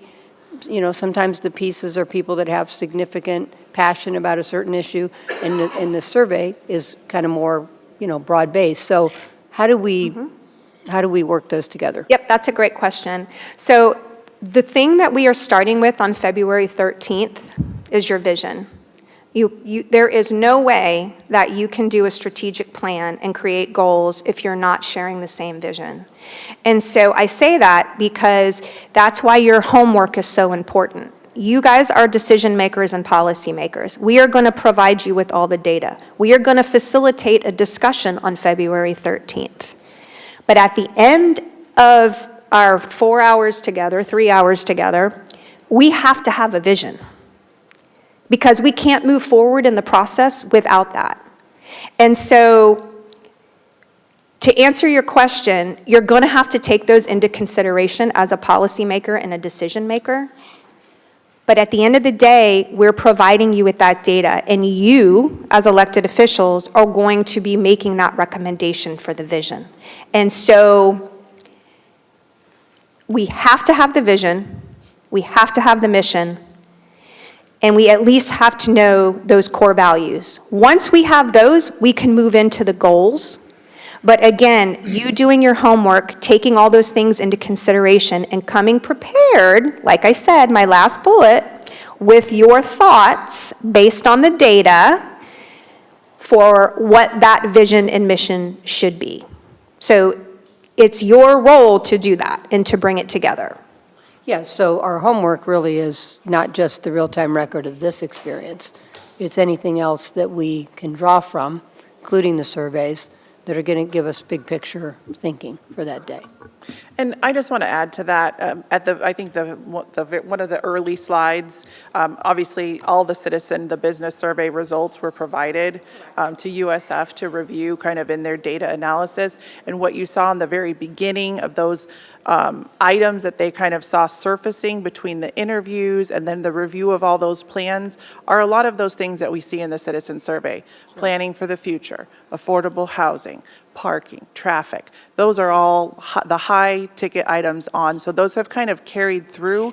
And through the process, what we kind of saw in the community forum too is identifying more specific items, but then also prioritizing those. So we saw, I think, sorry, we're kind of skipping back and forth here, but we saw, you know, which one? You know, here at the, I'm on the wrong page. Here at the end, obviously, you know, in multimodal, the golf carts, in infrastructure, the zoning and that sort of thing. So I think you're seeing kind of a lot of those trends from the citizen survey still come through, but they're showing up in different ways where we don't ask those really specific questions in the survey. So we're seeing we're drilling down a little bit more from there. Yeah, and I would just make one more comment and say, I think one of the biggest challenges for you is some of the data that we've collected is very operational in nature. It is not strategic, and so that's going to be your biggest challenge next week on February 13th. And our challenge as facilitators to keep you at that high level, because it's so easy to say, well, we need, improved bicycle corridors. Well, that's not a goal. That's an objective. And so that's why I'm trying to keep you up here and not down here. And so once we get through like the first hour next week, it's going to be rough, but it'll be good. Once we get through it, we'll be in good shape for the rest of the time. So I hope that answered your question. Yep, no, thank you. That's all I had right now. Questions, John? Thank you. I'm glad you brought up the point that we're not only looking, initially you had said we're just looking at this data. Mm-hmm. We're actually looking at other data, or we're looking at whatever data we deem necessary. We all know what the computer experts said way back in the day. Stuff in, stuff out. Right. So the data is very, very important that we look at it. Do you feel like we have a good cross-section from this analysis of our community? Yes, and collection? I do, and I want to be careful when we say look at all data. we need to make sure that the data that you're looking at is credible. And not saying that it's not, but it can't just be anecdotal. So it needs to make sure that whether it's the resident survey, whether it's these real-time records, whether you've had other kind of community forums. I know that Sue, they did, when they were doing the branding, there is some good data in there on kind of the branding, I guess, for the city of Dunedin. So again, I think looking at all data and being prepared, just making sure that the source of the data is valuable and credible. So I'll ask the question again then. So is this data that we have Yes. then from this particular function, is this representative then of our entire community in your opinion? I believe so, yes, because we have been provided the reports and we have done an environmental scan of all of those reports.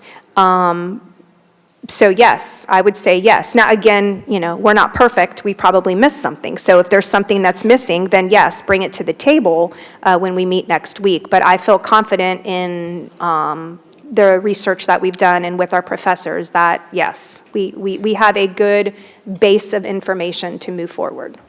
And you talked about the full cross spectrum of the information that you received. We were also interviewed. Yes. Do we see that? Yes, you're not going to, you'll see the collective responses, as I mentioned at the beginning. We will go through each of these deliverables in depth next week. And there is is there a report on the stakeholder interviews? I don't think I have it. Yeah. So I did not put that on there. But yes, we will go through in-depthly each of the things I mentioned. We will go through those with you. On the 16th? 13th. On the 13th, okay. Yes. Okay. And I can't read my note here, so that's okay. I wrote down how to balance other information, and I'm not sure why I wrote that down. And then I digressed to something else. Did you make that comment, or is that my Well, comment? no, I think one of your colleagues made that comment, and I think the challenge is sometimes you can have too much information. And so, again, it's being prepared, and at some point, remember, my quote, I think, as we were kind of going through the focus areas was, from Michael Porter, was around the process of strategic planning is choosing what not to do. And so that is going to be critically important next week. You're not going to be everything to everybody. It's what's important for the city and moving the community forward. And so at some point, you will have reviewed all the data. And again, you're sitting where you are because you're decision makers and policy makers, and you're going to have to make a decision. That's what it boils down to. So no matter how much data you have, as long as you're using that to make informed educational decisions, that's the credibility of this process. I think that's why it's important that we allow other data to enter into this. For example, should someone up here have specific knowledge about something and they see how it's presented, they have to sort of decide not to. You said it yourself, not to go there, not to do that. And they need to keep themselves, it would seem, I'm asking. Yes, they and that would will keep themselves focused on how they feel about that. Yes, and that will come probably in community forum, in leadership forum 2, which is scheduled for March 26th. Next week is really focused, as I said, on the vision, mission, core values. We will begin to discuss the focus areas next week. However, what you're talking about really comes in Leadership Forum 2 on March 26th. And is that specifically where we get into things like the strategy and We'll be getting the into tactics? Correct. Okay. Thank you. Commissioner Walker? Anything? No, I think Commissioner Torringa covered my questions. Because I guess, the problem with the process is there is a lot of information. So basically, what you're asking for us, for the leadership forum, first one, is basically distill that to develop an informed perspective. Okay. Thank you. Did you go? I did. I'm good. And I don't know where Jeff went. I'm assuming he went to use the restroom. I don't have any questions, but I hear the homework that you've given. Okay. It's working over the weekend for quiet time. Yes. Yes. Are you looking for us to, I guess I will ask you, are you looking for us to come with examples of vision statements or just Nope. words? Nope, I think just words. Words, okay. No, we don't want examples because it needs to be an organic discussion amongst you as leaders. Gotcha. But Words I again, can do. And big thoughts, pardon me? and big thoughts. Yes, big thoughts. 100,000 foot. Because, we did try to do this once before. I know. We gave up. Well, I know. We May I- literally may I- gave up and went on to our epic goals. But it's okay. It's our job to get you there, and that's what I said. It's gonna hurt a little, the first hour or so, but we will get through it together. Thank you, Mayor. So the discussion that I had with Angela and Nicole prior to this particular meeting was that during and I've conveyed this to the department directors as well, that department directors are by nature, obviously, operation. I mean, they're operations. That's what they do, the day-to-day running of the city. I know that Angela is looking for, the input from the five of you as far as the vision and the mission and those core values and, that general direction, and not from the department directors. So, not that they won't speak, because I'm sure they will. They're not exactly, shrinking violets, but, Oh, God, no. yeah, we're looking at that input from the five of you. And I think that really the first time around, that's kind of where we failed, because we had too many cooks. And so, this is your strategic plan at the end of the day, the five of you. And you're giving us the direction of the city. So we're going to be supportive of all of you, but waiting to listen to you in particular. Jeff, did you have any questions before we? Good. Okay. Well, thank you, guys. Thank you. We look forward to a very productive session next week. All right, we'll take another quick break, and then we'll go on to budget. So you didn't even have to leave, Jeff.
meeting back to order. Jennifer, did you have an opening? I do, Mayor, if I could just kind of set the framework of this portion of your workshop this morning. The City Commission, as part of our budget process, I believe, asked to see the general fund every quarter, just to get an overview of exactly, where what the city's position is, at least once a quarter. So this is your first report of the general fund. We're not, in setting the framework this morning, we're not asking for any sort of consensus direction from the City Commission as far as these figures, or even looking toward a discussion in terms of that staff would be involved in terms of a direction regarding the general fund and exactly where we are in the general fund, just simply because we're not ready to do that at this point. We're at the very beginning of our budget process. These numbers will change. I don't see any huge changes, but they will change, and so we're not quite ready at this point to make any recommendations predicated upon these numbers. Of course, I can't direct the City Commission discussion or the comments or anything like that, but I just wanted to set the stage for what City's prepared to do today. So thank you, Mayor. Thank you, Jennifer. Hello, Les and Ashley. Good morning, Mayor. Les Tyler, Finance Director, and here with Ashley Kempton, the Budget Manager. And kind of go over the agenda briefly for today. As the City Manager mentioned, we're going to go over our General Fund Long-Range Plan. We've revised it with our 23 actual numbers that we'll talk about more in a minute. We're going to walk through that. We're also going to go through the revenues for 2023. And the focus today will be on 2023, letting the Commission know where we ended up, for that fiscal year. We'll look at the revenues and go over some of the variances. In the revenues, positive variances too, that I might add. And then on the expenditures, we'll be going over some of the actual expenditures and how they compare to our projections. And as Jennifer mentioned, I want to mention again that these are preliminary actuals. We're still working on year-end adjustments, and we have our auditing firm coming out later on this month to begin the audit, and they may have adjustments as well. So some of these numbers may change, but as Jennifer mentioned, I don't see them being material changes, but there will be some adjustments as we move forward to complete the audit. And moving to the long-range plan, I'd like to start basically with, if you look in the middle of the page there's a column titled Preliminary Actual 2023, and it's got a yellow highlight at the top of that column. And this is basically, when we did our adopted budget, we included estimates for 2023. And when we do the estimates, when we're doing the budget, we're basing that off 6 months of actual when we start the budget, and then it's 9 months of actuals as we complete the budget, and we have our third workshop in August. And we do estimates based on that. And 2023 is important because 2023, the fund balance, whatever it is at the end of 23, rolls into 24 budget and impacts 24's budget in future years as well. So here's the 24 General Fund Long Range Plan, and I mentioned the preliminary actuals is the yellow highlight column in the middle. The assumptions in the Long Range Plan from 2024 to 2029 have not changed. We'll talk through this a little more, but the update here is really 23 actuals is what the update is in this Long Range Plan, and also how that carries over to future years and out to 29. The projected 23 carry forward amount is presented in a separate line item. We included this as an update because the numbers can be reasonably estimated, and we've gone through and determined what we think the general fund carryover will be. And that is, if you look towards the bottom, the third line up, there's a tan shade there under the 23 column, and that is the carryover amount. And so we're currently estimating that $2.236 million will be encumbrance and project carryovers at the end of 23 that will roll into the 24 budget. And as you can see in the fiscal year preliminary actuals highlighted at the top of the page, if we look at the actual revenues that we're projecting, we have $40.4 million for revenues for actual for 2023. And then we can see the estimated column is to the left of the actual column, and the estimate was $37.4 million. So we have about $3 million more dollars in revenue than estimate at a high level. In a few slides, we'll go over a little more on the revenues, and we've got some variances that we're explaining in a few slides back. And also I want to mention Exhibit A in the staffing report has some variances for the revenues that we'll be discussing here in a few slides, and also the expenditures as well. The 2023 actual expenses, if you go down to the second subtotal, were $35.1 million, and the estimate was $38 million, and that's about $2.9 million less expenses than estimated for 2023. And again, in a few slides, we'll discuss more of the details for the expenses. But one of the largest expenses that we'll go over in a few minutes is that carryover. That carryover amount of $2.2 million is the majority of that variance. And in the fiscal year preliminary actual column, you can see towards the bottom of the page, we have a projected carryover in the general fund in 2023 of $15.4 million, and that is if you look at the yellow highlighted rows towards the bottom, it's the third highlighted row from the bottom, and it says $15.422 million. That's what the carryover would be before we have that's what the fund balance would be before we have the carryover. Then we do the math, and you can see that if you drop down to the second highlight, we reduce the carryover to $2.26 million, and then our fund balance is $13.1 million after taking into consideration the carryover. And that $13.1 million is just right at $3 million more than our estimated available fund balance in the estimated column, which is $10,180,000. And that $13.1 million is a 36% reserve. Our estimate when we budgeted was a 28.5% reserve, so it has gone up, and that's that $3 million difference. The 24 adopted budget estimate is the 28.5%, the column to the left. As mentioned, we've made no changes to the 24 through 29 columns. We wanted to focus on 23. I have a few comments on 24 that I'll go over in a minute, but we did not make any changes here. And I want to point out the budget shortfall. We always provide this to the commission, and I wanted this carryover does have an impact on the budget shortfall. Our budget shortfall in our adopted budget had an annual shortfall estimate of $1.1 million, and now with these revised numbers, our budget shortfall is $500,000 annually. So it more than dropped in half with that carryover from 2023 increasing. Are there any questions on the long-range plan before we kind of walk through some of the revenues and expenses? Why don't you go ahead and walk us through? Okay, moving to the next slide. These are the same captions that we have in our budget long-range plan.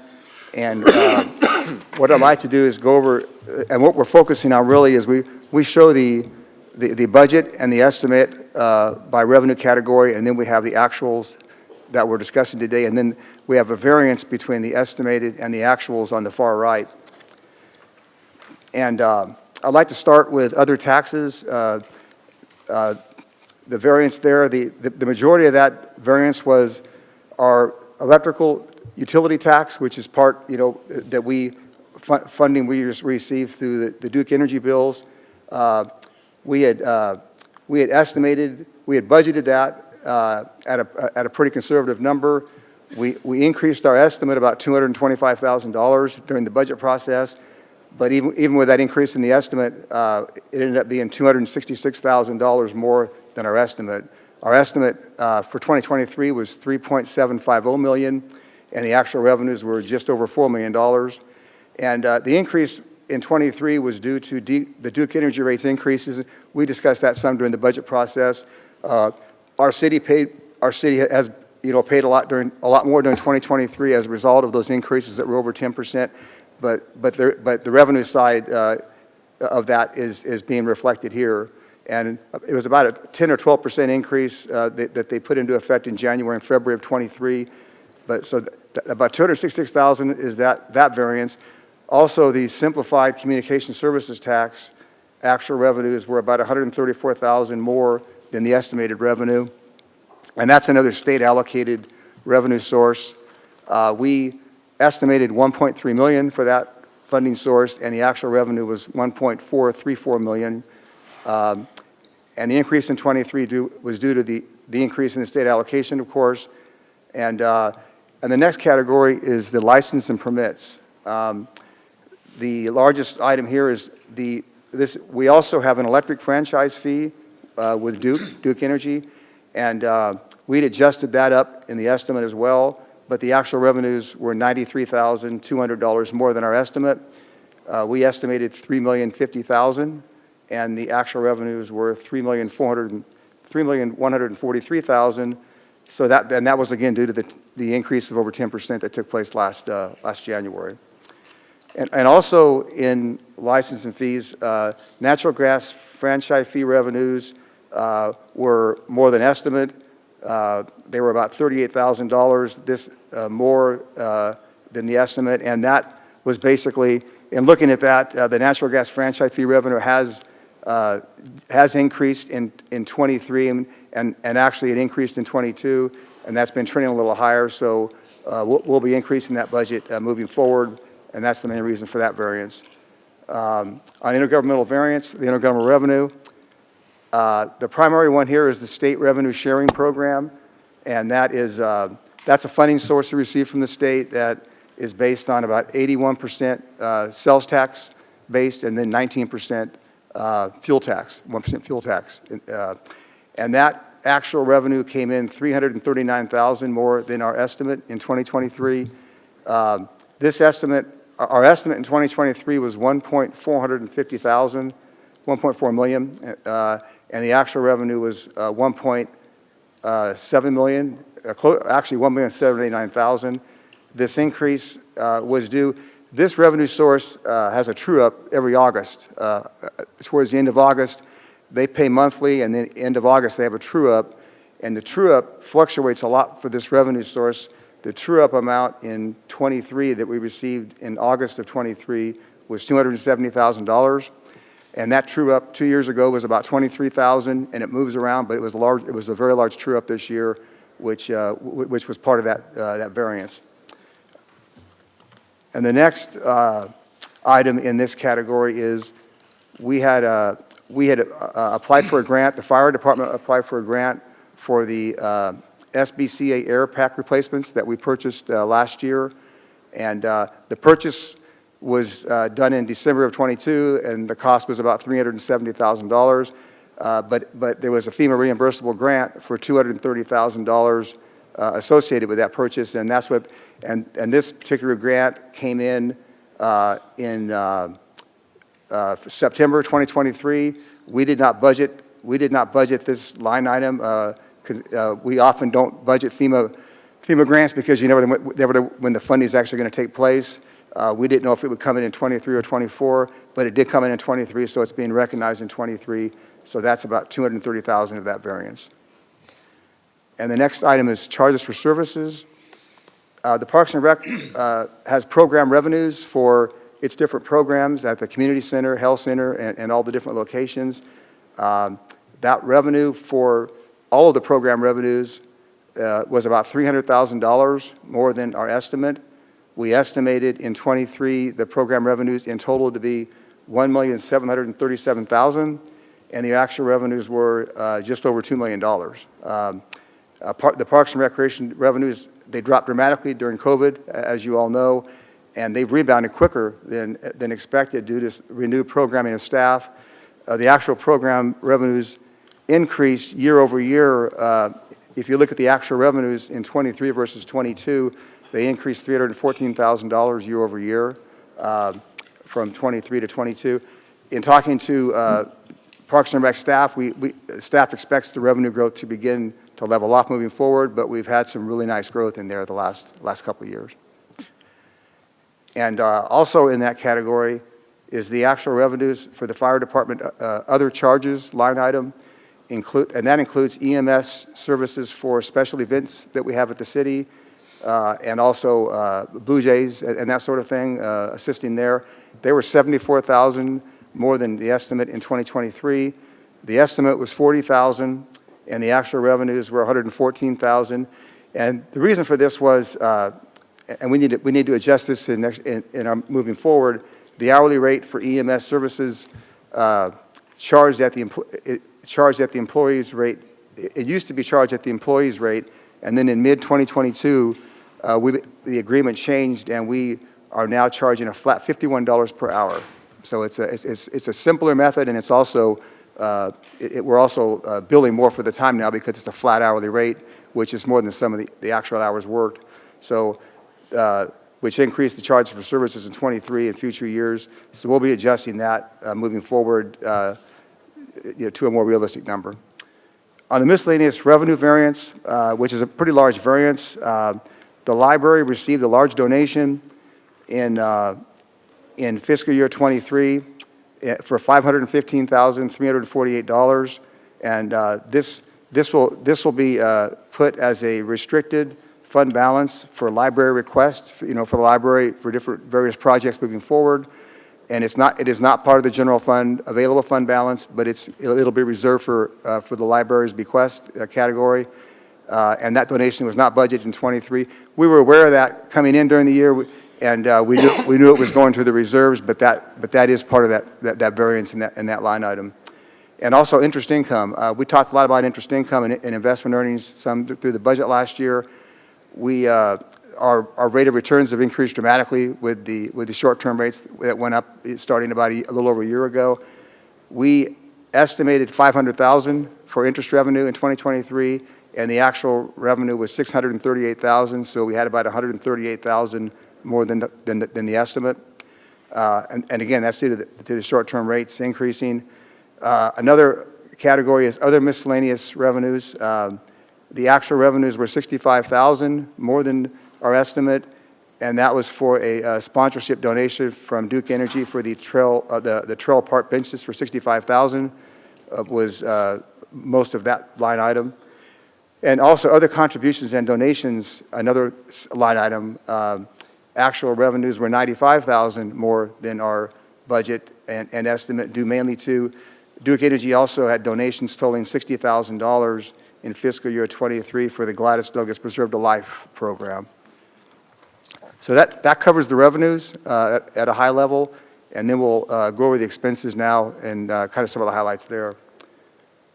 We'd like to start with, again, this is the same format. We have our budget, budgeted expenditures, our estimates, and then we have our preliminary actuals and then our variance.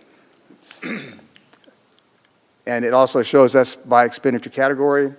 And Ashley and I have done an analysis of the general fund expenditures in '23, and to sort of identify that variance of $2.876 million.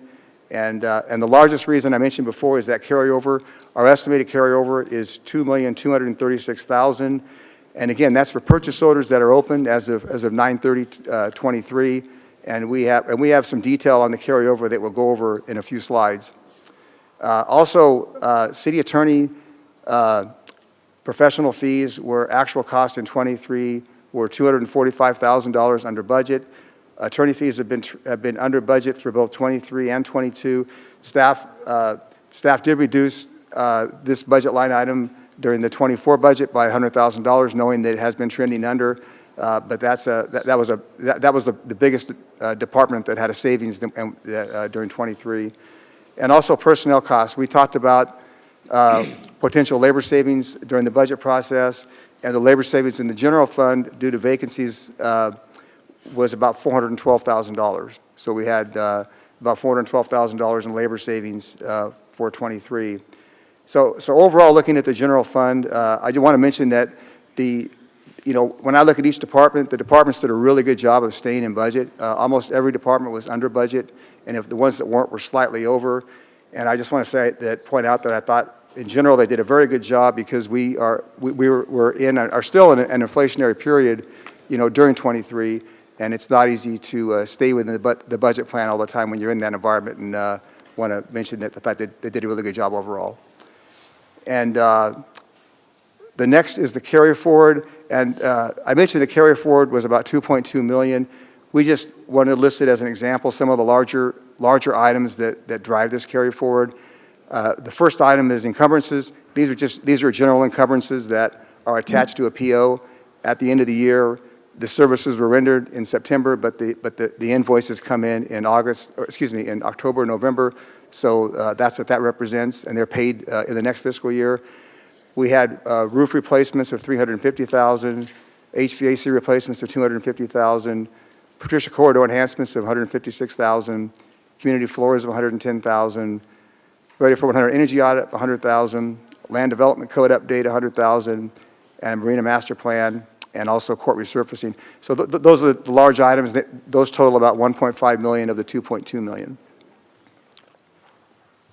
And that concludes our general comments, and happy to answer any questions. Thanks.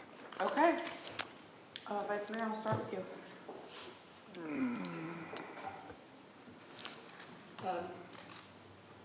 Yeah, I mean, I don't really have a lot of questions. Talked to Les behind the scenes a little bit to get up on it. You know, just from a perspective, I mean, this is good news. Kudos to the staff for tightening their belt. I think we went into 2023, you know, with caution because of the economy. And so this is good news, and I think it took some work on their part. Obviously, the staffing piece is what still concerns me because it's good news, bad news. Based on at least, Jennifer, I'll ask you this question. Last vacancy-wise, we've got, what, 45 vacancies?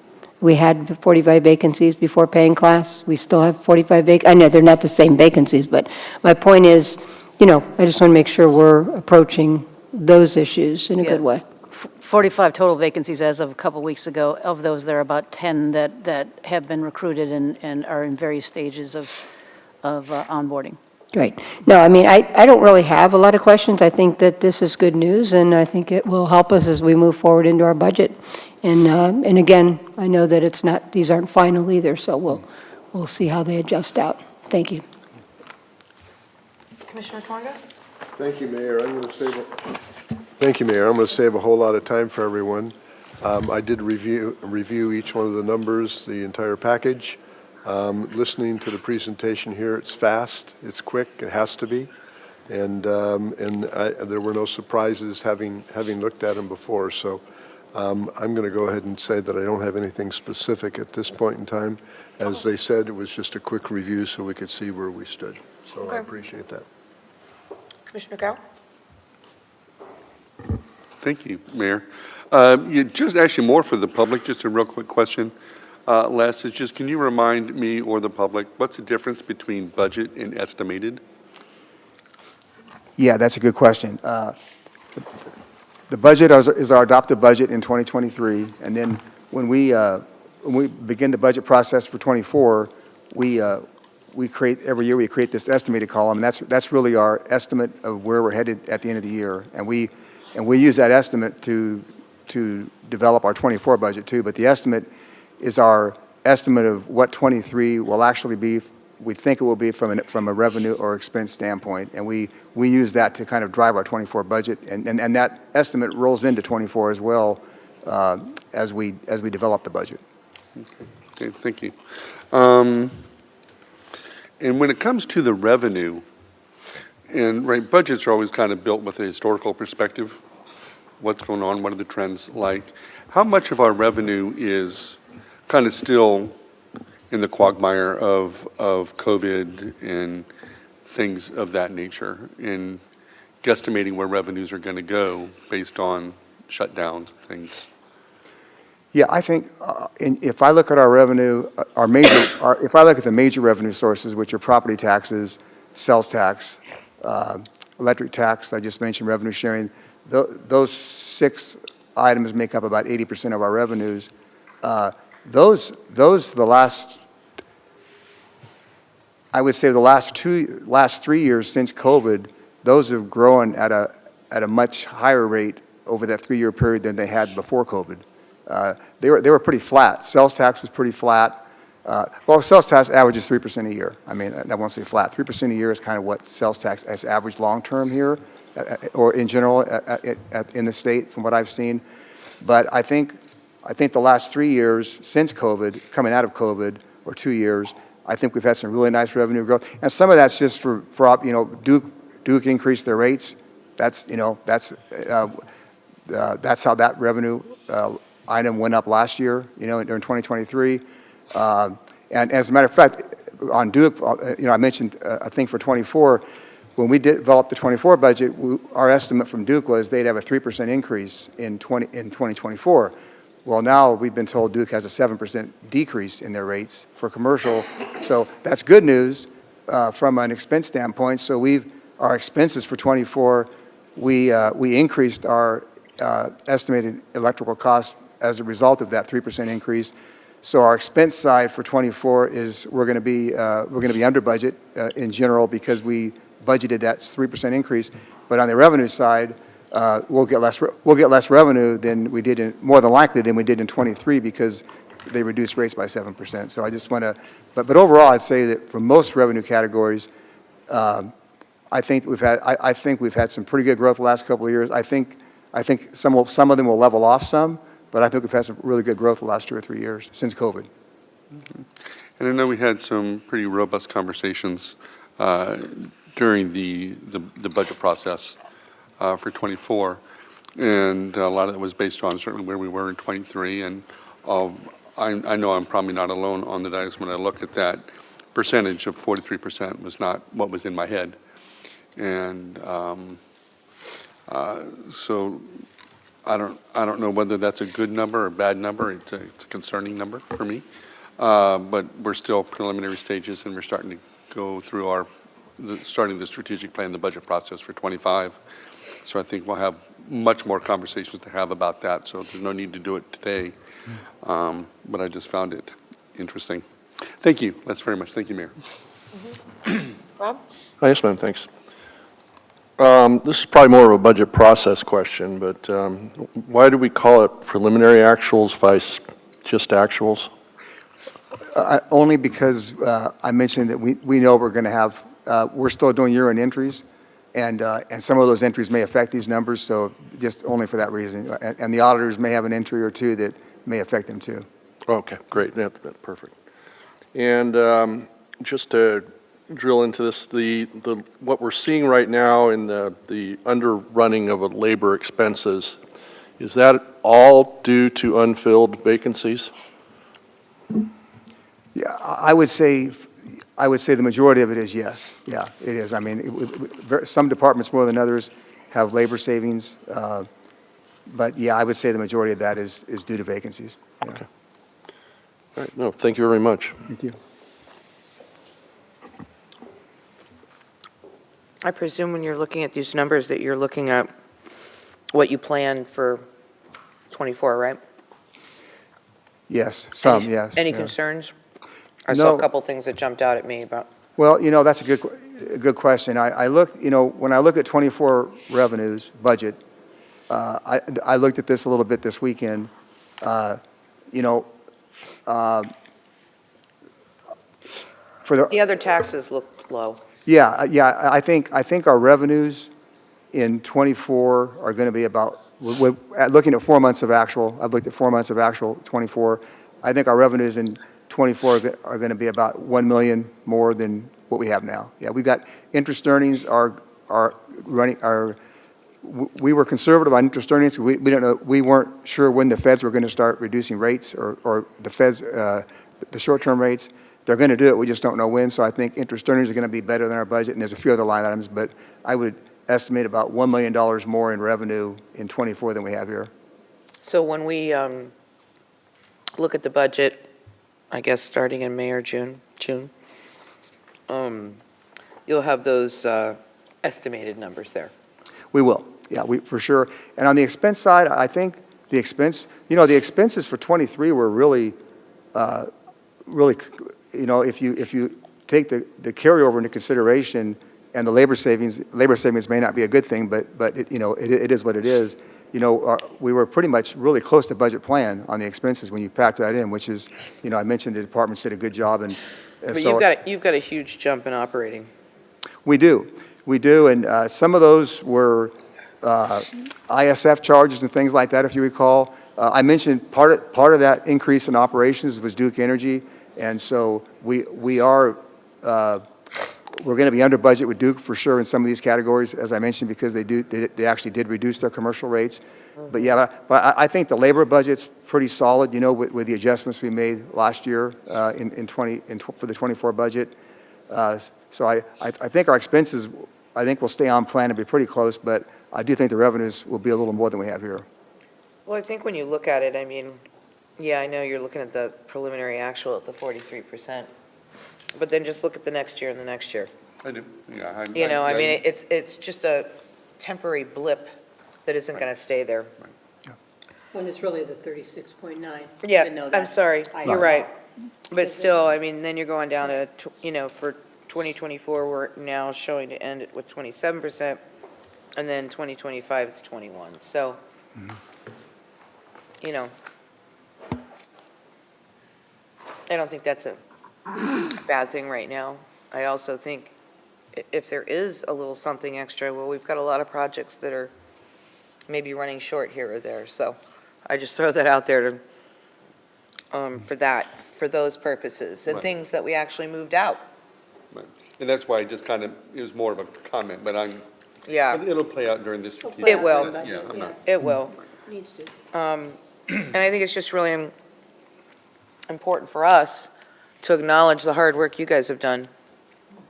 Just like what you did today with the roads. 'Cause several of us said, go ahead and do it, and you said, no, I stick to my budget. So, it's very evident when you're looking at this. So thank you, all of you, for all your hard work, and the department heads. They did great. Yeah. They really did. You're getting right into your rhythm after 6 years. That was in my rhythm Well, 3 years ago. if you didn't have Every enough budget's budget down. meetings to figure that out this year, then I'd lose faith. No, I'm teasing. No, but thank you very much. Appreciate it. Thank you. Thanks. Okay. We've got a couple commission discussion items. Commissioner Torga, you wanted to talk about the POW MIA flag. Thank you, Mayor. I requested time today relating to the POW MIA flag. Suffice it to say for today, it's just about an awareness of what it is. We have a federal law on a flag that was signed by President Clinton in November of 1997 and mandated that certain locations, including the White House, the Capitol, and Veterans Affairs and Postal Service, all natural cemeteries in the system would fly this flag. I just wanted to, just to make us aware of this, just to bring up the subject. We'll be hearing more about this shortly. And as the captain of the ship said, that is all for now. Okay. Thank you. Vice Mayor, you wanted to discuss Weybridge Bridge. Weybridge Bridge. So it sits between Tongue the, twister. the townhomes, and I forget what the townhome's name is. Do you guys know? Trails, Curlew Trails, and Weybridge. And so, and this has a history over the last, gosh, as many. Long time. Yeah, long time. And I think that in both Weybridge subdivision and the townhomes have been involved in those discussions as we've gone along. A lot of the discussions over the years have kind of been, you know, when the walkway doesn't work anymore, it's probably going to go away. We're just going to tear down the thing because we don't have the money to rebuild it. And I think there was an acceptance almost, maybe not total acceptance, that might be the case. But I think, so the bridge had to be closed a couple weeks ago. It was deemed just not safe. And it's been being pretty much kind of tagged together, so to speak, as far as a pedestrian walkway or for bikes. And so, anyway, long story short, this kind of restarted the conversation. I know that Public Works Director Sue and Utilities Director Nan went out there, took a look at it, and, you know, we're concerned with the safety, but I think there was a thing of like, yeah, this bridge ain't going anywhere, no matter what, because it's holding up some significant pipes. So it kind of shifts the conversation a little bit about when we should be doing an assessment of this bridge in terms of, you know, and I don't want to quote anybody and get anybody worried, but, you know, kind of the verbiage was, is the pipe holding up the bridge or is the bridge holding up the pipes? So it seems to me that we're at a point where, you know, sooner rather than later is when we need to do the assessment. I think as part of the assessment, we need to make sure we're, you know, including the residents, because I think there is a desire out there to potentially keep it as a walkway. It's actually in our multimodal plan as a bike path even though it's not functional as a bike path. So the option may be different now, which is the bridge is not going to go away. So as we decide how structurally sound it is, then the next question becomes how affordable is fixing the walkway, bikeway part of it, because again, I'm just kind of splashing out numbers, staff can speak for themselves. To do those pipes underground might be $1 million. So we've got some, I think there's just options, but it starts with an assessment of the bridge and including, the viability of it, of staying a walkway or not, as we figure out what's the best thing for the bridge overall. So that's kind of my comments. We had talked about maybe this being discussed at our strategic planning session, but our strategic planning session isn't the standard that we've done, which is when we go through all our business plan items. So I would have done it there, but since now it's different, we're going to be, lost in mission statements. I thought I should bring it up now because I really, there's a lot of interest in what happens with it. But again, there's a lot of realism about it. But again, I just want to have a good assessment of it, and I want it to include that the option of it being affordable still to keep it as a pathway. And maybe it isn't, but if it is, that would be awesome. So that's just my comments. Are you looking to do that through the budget process, or assess it now, but then? I just want staff to do what they feel is in the best interest safety-wise, and, and maybe they want to respond to that, what the best timing of it is. So I'd like to, if you don't mind, discuss this with staff. I have it on our department head meeting this afternoon, and then come back with a plan moving forward. Well, one of the problems they had was kids. Right. I mean, the people that live in the Weybridge side on that cul-de-sac were complaining because the kids hung out there. Well, they would jump off. I mean, and to me, it's kind of like, should you have it be a walkway and a bikeway versus something holding up a pipe the kids are going to see as an attractive nuisance anyway? I'm going to tell you that yeah. as a kid, I hung out at the Patricia Bridge at Hammock. We hung out there every Friday and Saturday night. There's something about that with kids. They like that connection. It's natural for that to happen. So I think it's you either accept it or you don't. My advice, but. Yeah, I mean, all I'm saying is I think we need an assessment, and everything I've heard makes me think we need it much sooner rather than later. And I just want to make sure we include the residents, because there is an interest, again, if it's not affordable, it's not affordable. But if the bridge isn't going anywhere, that means it may be affordable to keep also the walkway component of it. So that's it. John? Thank you, Mayor. I've been approached by a couple people separately concerning that issue. I have a couple, just before we make any decisions, perhaps, a couple questions and then some comments. But the first question is, who owns that bridge? Who built that bridge and who owns that bridge? Come on up. That we all should be aware of before we go off on any direction. Absolutely, of course. Tag team. It's the Sunan show. Suffice it to say, this is a complicated problem. I've been trying to look at some research as to where we've gotten here. Sue's been looking a little bit more at the condition assessment, so we'll sort of play off of each other.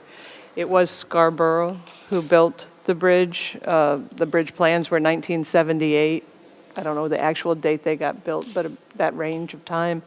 It was built with Weybridge Woods subdivision, and that area to the north was a conservation area. So it was a bridge over to a conservation area. Subsequently, I believe it was platted in, I'm going off of memory, I'm going to say 2002, Curlew Trails was broken out as a separate area, no longer a conservation area, but now into townhomes.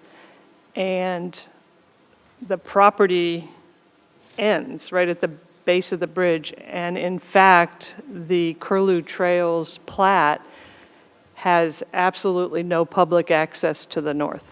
There is an ingress-egress easement that allows people that live there and like the wastewater group to get into the lift station, but there absolutely is no public access beyond the northern base of the bridge. So those on, from the ownership standpoint, who owns that? I couldn't determine You who can't owned finalize that. Second of all, the people from the access side, we have a community that lives on the other side of the big road. They actually have no access into there. Coming from the other part of Dunedin, which was across the other side of Curlew, which is called Palm Harbor, that belongs to Dunedin. That's correct. Well, again, we're still doing research, but the property it sits on, the bridge, was dedicated to the parks, given to the Parks Department. And so the bridge has been maintained by the city of Dunedin. So they built it, Waybridge, Woods subdivision built it, but I haven't found the documents that actually transferred it to us yet. So through email strings, I read that that's what happened and how we received it. And then separately, there are utilities that are on the substructure of the bridge. There's an 8-inch diameter water main, which is a fairly hefty ductile iron pipe. There's, I believe, a gas main, some cables, and I'm trying to determine if the force main is on the bridge or drilled underneath. It appears that it's in a sovereign submerged lands lease, so that may be drilled underneath. We're being detectives because neither of us were involved. So until we really determine that and determine who can do what to where. Right, we have. Wow. Yeah, exactly. Like Nan said, it is a complicated, complex issue. It is closed now. That we cannot repair that deck with the current condition, and that's why we did budget in the next year's budget for an assessment on the superstructure or substructure, as well as the rest. So in conjunction with what was being asked here, I would like to make sure that we get that information as soon as possible, since it is an item that people would like to have that certainly live on the other side, and some of the people that actually live on both sides would like to use, but we really don't know what's to be done with it at this point in time, because we don't know who owns it and who's responsible for some parts of it. Well, based on the property rights, people have a right to access it from the south and go to the base of the bridge, but they can't go any further north other than the landing of the bridge. Correct. There are no property rights to continue on to Curlew or through the townhomes. There are no public property rights onto the townhome proproperties to get anywhere. And has the bridge been closed? So they don't even have that right at this point in time, because we determined that it needed to be closed, but who owns it? But if it were open right now, the only property rights that the city has is right to the very base of it. You can walk over the bridge, hit the landing, and turn around and walk back south. There's nowhere to go from, it's a bridge to nowhere. There are no easements. With public Right. access. So there is no way to get public access? That would be something we'd have to work with the HOA in order Well, to establish and the that- easement. I'm not saying pay for it, I'm just saying, No, something and else. this is my point. It's extremely complicated, but you have a lot of different views over there. And so, and one of those views could be, we want it, so we'll work with you to give what you need to have. I don't know, because it's all wrapped up in, what is the, good point, John. Exactly, I mean, who exactly. really has the jurisdiction, who really owns it, who are the real players? Like, what do we have to fix versus not have to fix? How affordable is adding a walkway? And do they want it bad enough to give a little bit? I think those are all parts. It's all, to me, it's just, I think there's interest over there, and those neighbors should be players in it, whether it ends up to be something that makes sense to keep as a walkway, or just it's not affordable because it's not enough access to enough people. I don't know. But I do know right now, when I hear we're not sure if what's holding is it the bridge or the pipe, that tells me that assessing it and figuring out the pieces as we go is probably, not something we should put off too long. That's all. So there's a lot to untangle here. There's a lot to untangle, absolutely, and I absolutely agree with John as well. I mean, there's a lot to untangle, but again, I think you have a lot of willing people over there that, they care about it. I think they've accepted it might not be an affordable thing, but at the same time, who knows? We start down a path and see where we end up, so to speak. Since it is part of our multimodal plan, by the way, Jeff. Yeah, I'm not sure how it ended up there. No, I'm not sure either. But- Nan's the one that found it, cracked me up. It was built the design as a pedestrian bridge. Okay, I'm assuming, we're going to have to look at it anyway, so I don't think it's whether we give direction to look at it. You have to look at it. Yes. Yeah, I think my only point is let's keep all options on the table and work with the neighbors too. If it ends up making sense, great. If it doesn't, it doesn't, So, Great. Thank you. yes, thank you. Do you want to bring up your thing? Oh. Go ahead. We're not running over. No, actually, I'm surprised that where we are in time. I thought Me too. we'd be knocking at the door. Thank you. Yeah, just wanted to let the commission know, Clearwater Bowling, lawn bowling, which is on Edgewater Drive. It's in Clearwater, just south of Sunset Point, that we've all driven by. Shuffleboard. My shuffleboard and lawn bowling. Gotcha. I got a request from them. They're trying to organize a challenge between the City of Dunedin Commission and the Clearwater Commission. And just wanted to know if there was any interest from this commission to get involved in something like that. So this is not a formal request from the City of Clearwater. It is from the people who are running that. They've got an election space. going on. They're not going to give us the time of day. Right. Oh, wait, so. This They is- aren't. So Their election is in March. who's asking us? It's They're the, hot. The people who are managing, they want to, they're trying to talk to them and talk to us? yes, After the election? Yeah. after the election. Which election? Just Yeah. saying. That's It's a little true. busy right now. That's We're true. pretty busy Yeah, we're pretty busy right now, right, for Jeff? the next Okay. one. Well, we're going to be with them too at the Blue Jays game. Yeah. Well, but if the request isn't coming from them, It's not. I don't even know if they've been asked yet. I don't know. I probably will not be there. Okay. I do have to ask the question. I never see anybody over there. No, me neither. I mean, is it, And this is probably part of what they're trying to do.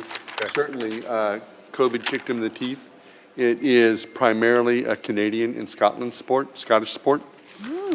And so they do get a lot of attention from Canada and from many Scottish tourists that might be visiting, which is probably what they're trying to do. They're trying to tie a stronger connection between those two countries and Dunedin and Clearwater. Which is smart, and so that is one reason why I certainly embrace it. But also I know that I'm not involved in any elections right now, so it's easy for me to say this year. So it's just, I thought I'd throw that out there, put that out there. Certainly, I think they might be amenable, if not a Dunedin Commission team, a City of Dunedin team. So it might incorporate city staff. That might be more. But I do like Yeah. the concept. It's friendly, challenge, lawn bowling, bend down, roll a ball. I mean, so just, Game on. yeah. I might be interested. So, okay, so do I have, I'm sorry, John?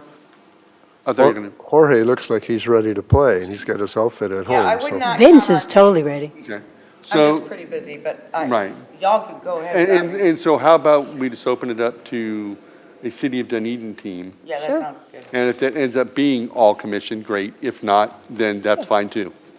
Sure. All right. Sounds Thank you good. all very much. And so I didn't know whether I was going to bring this up, so I did ask Lindsay to send us all an email.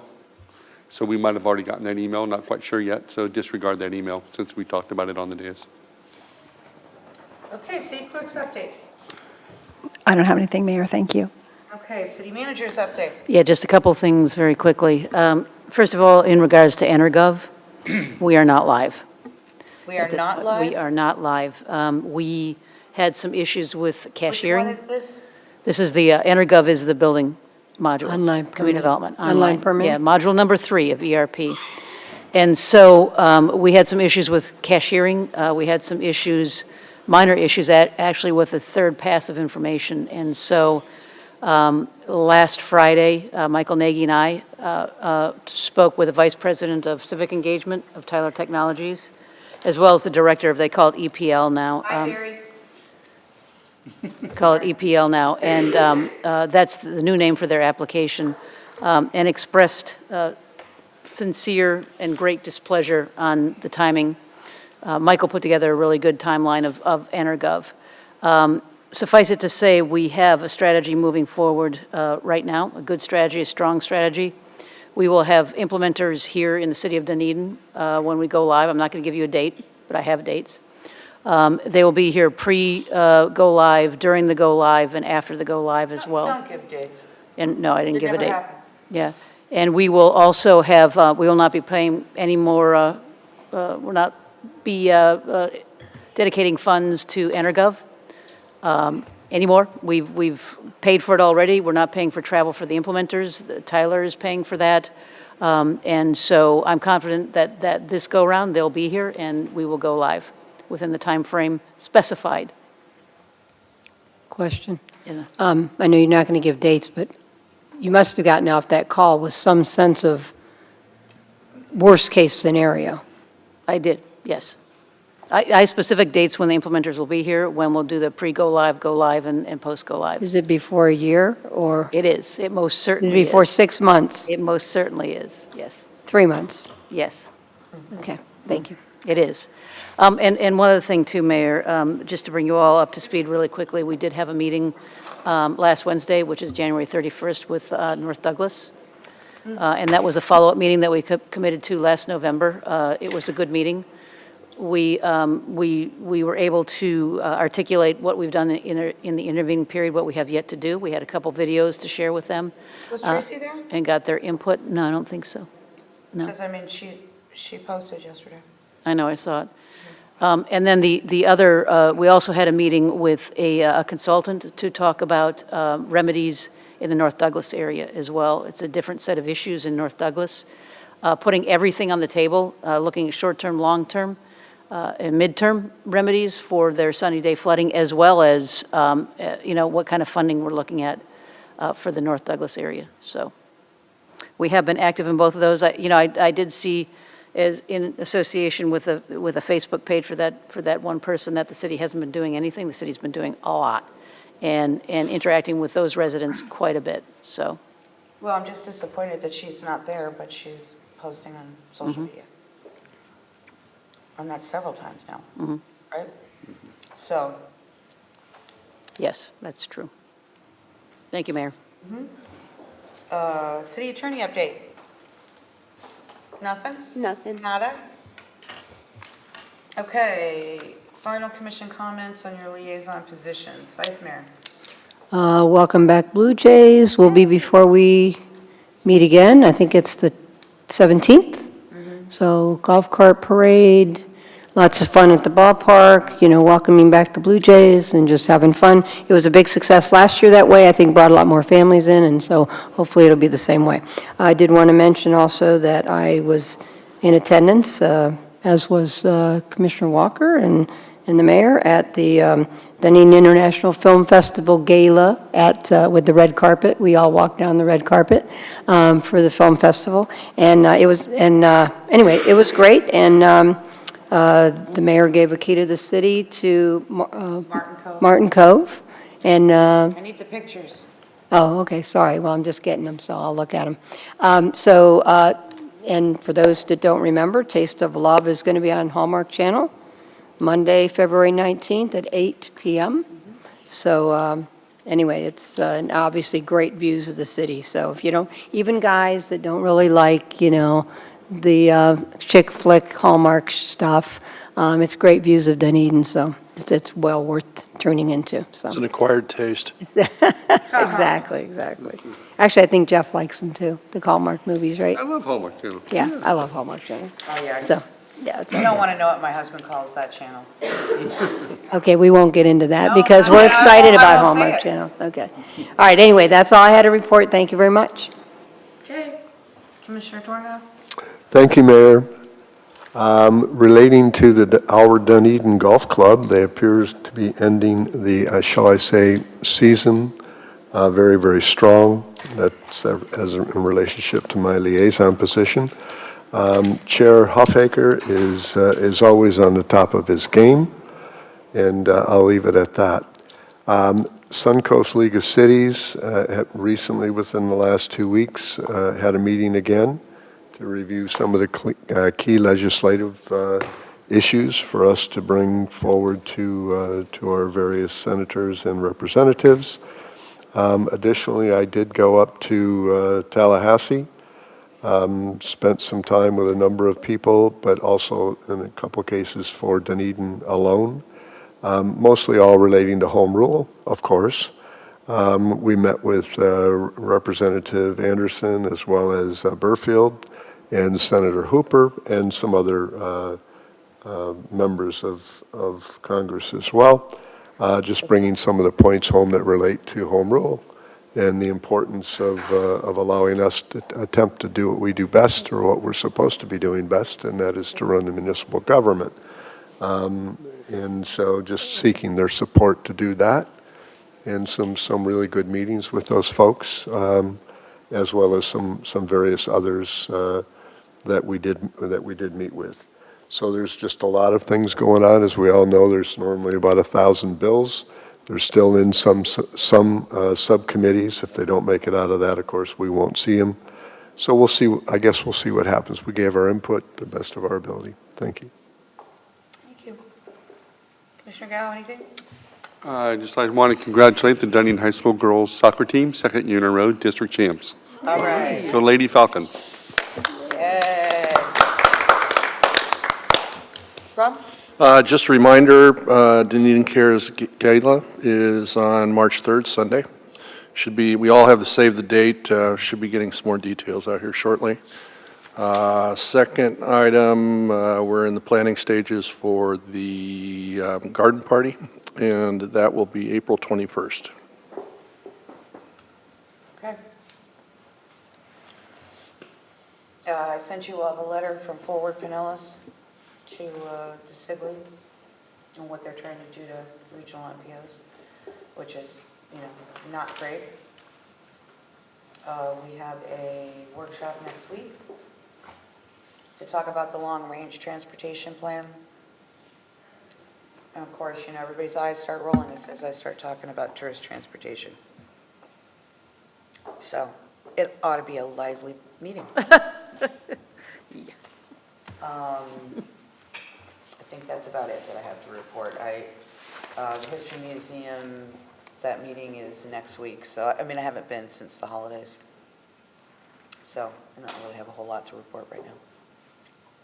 But thank you. All right, is that it for everybody? We are adjourned on time. Look at that. Right. When is it?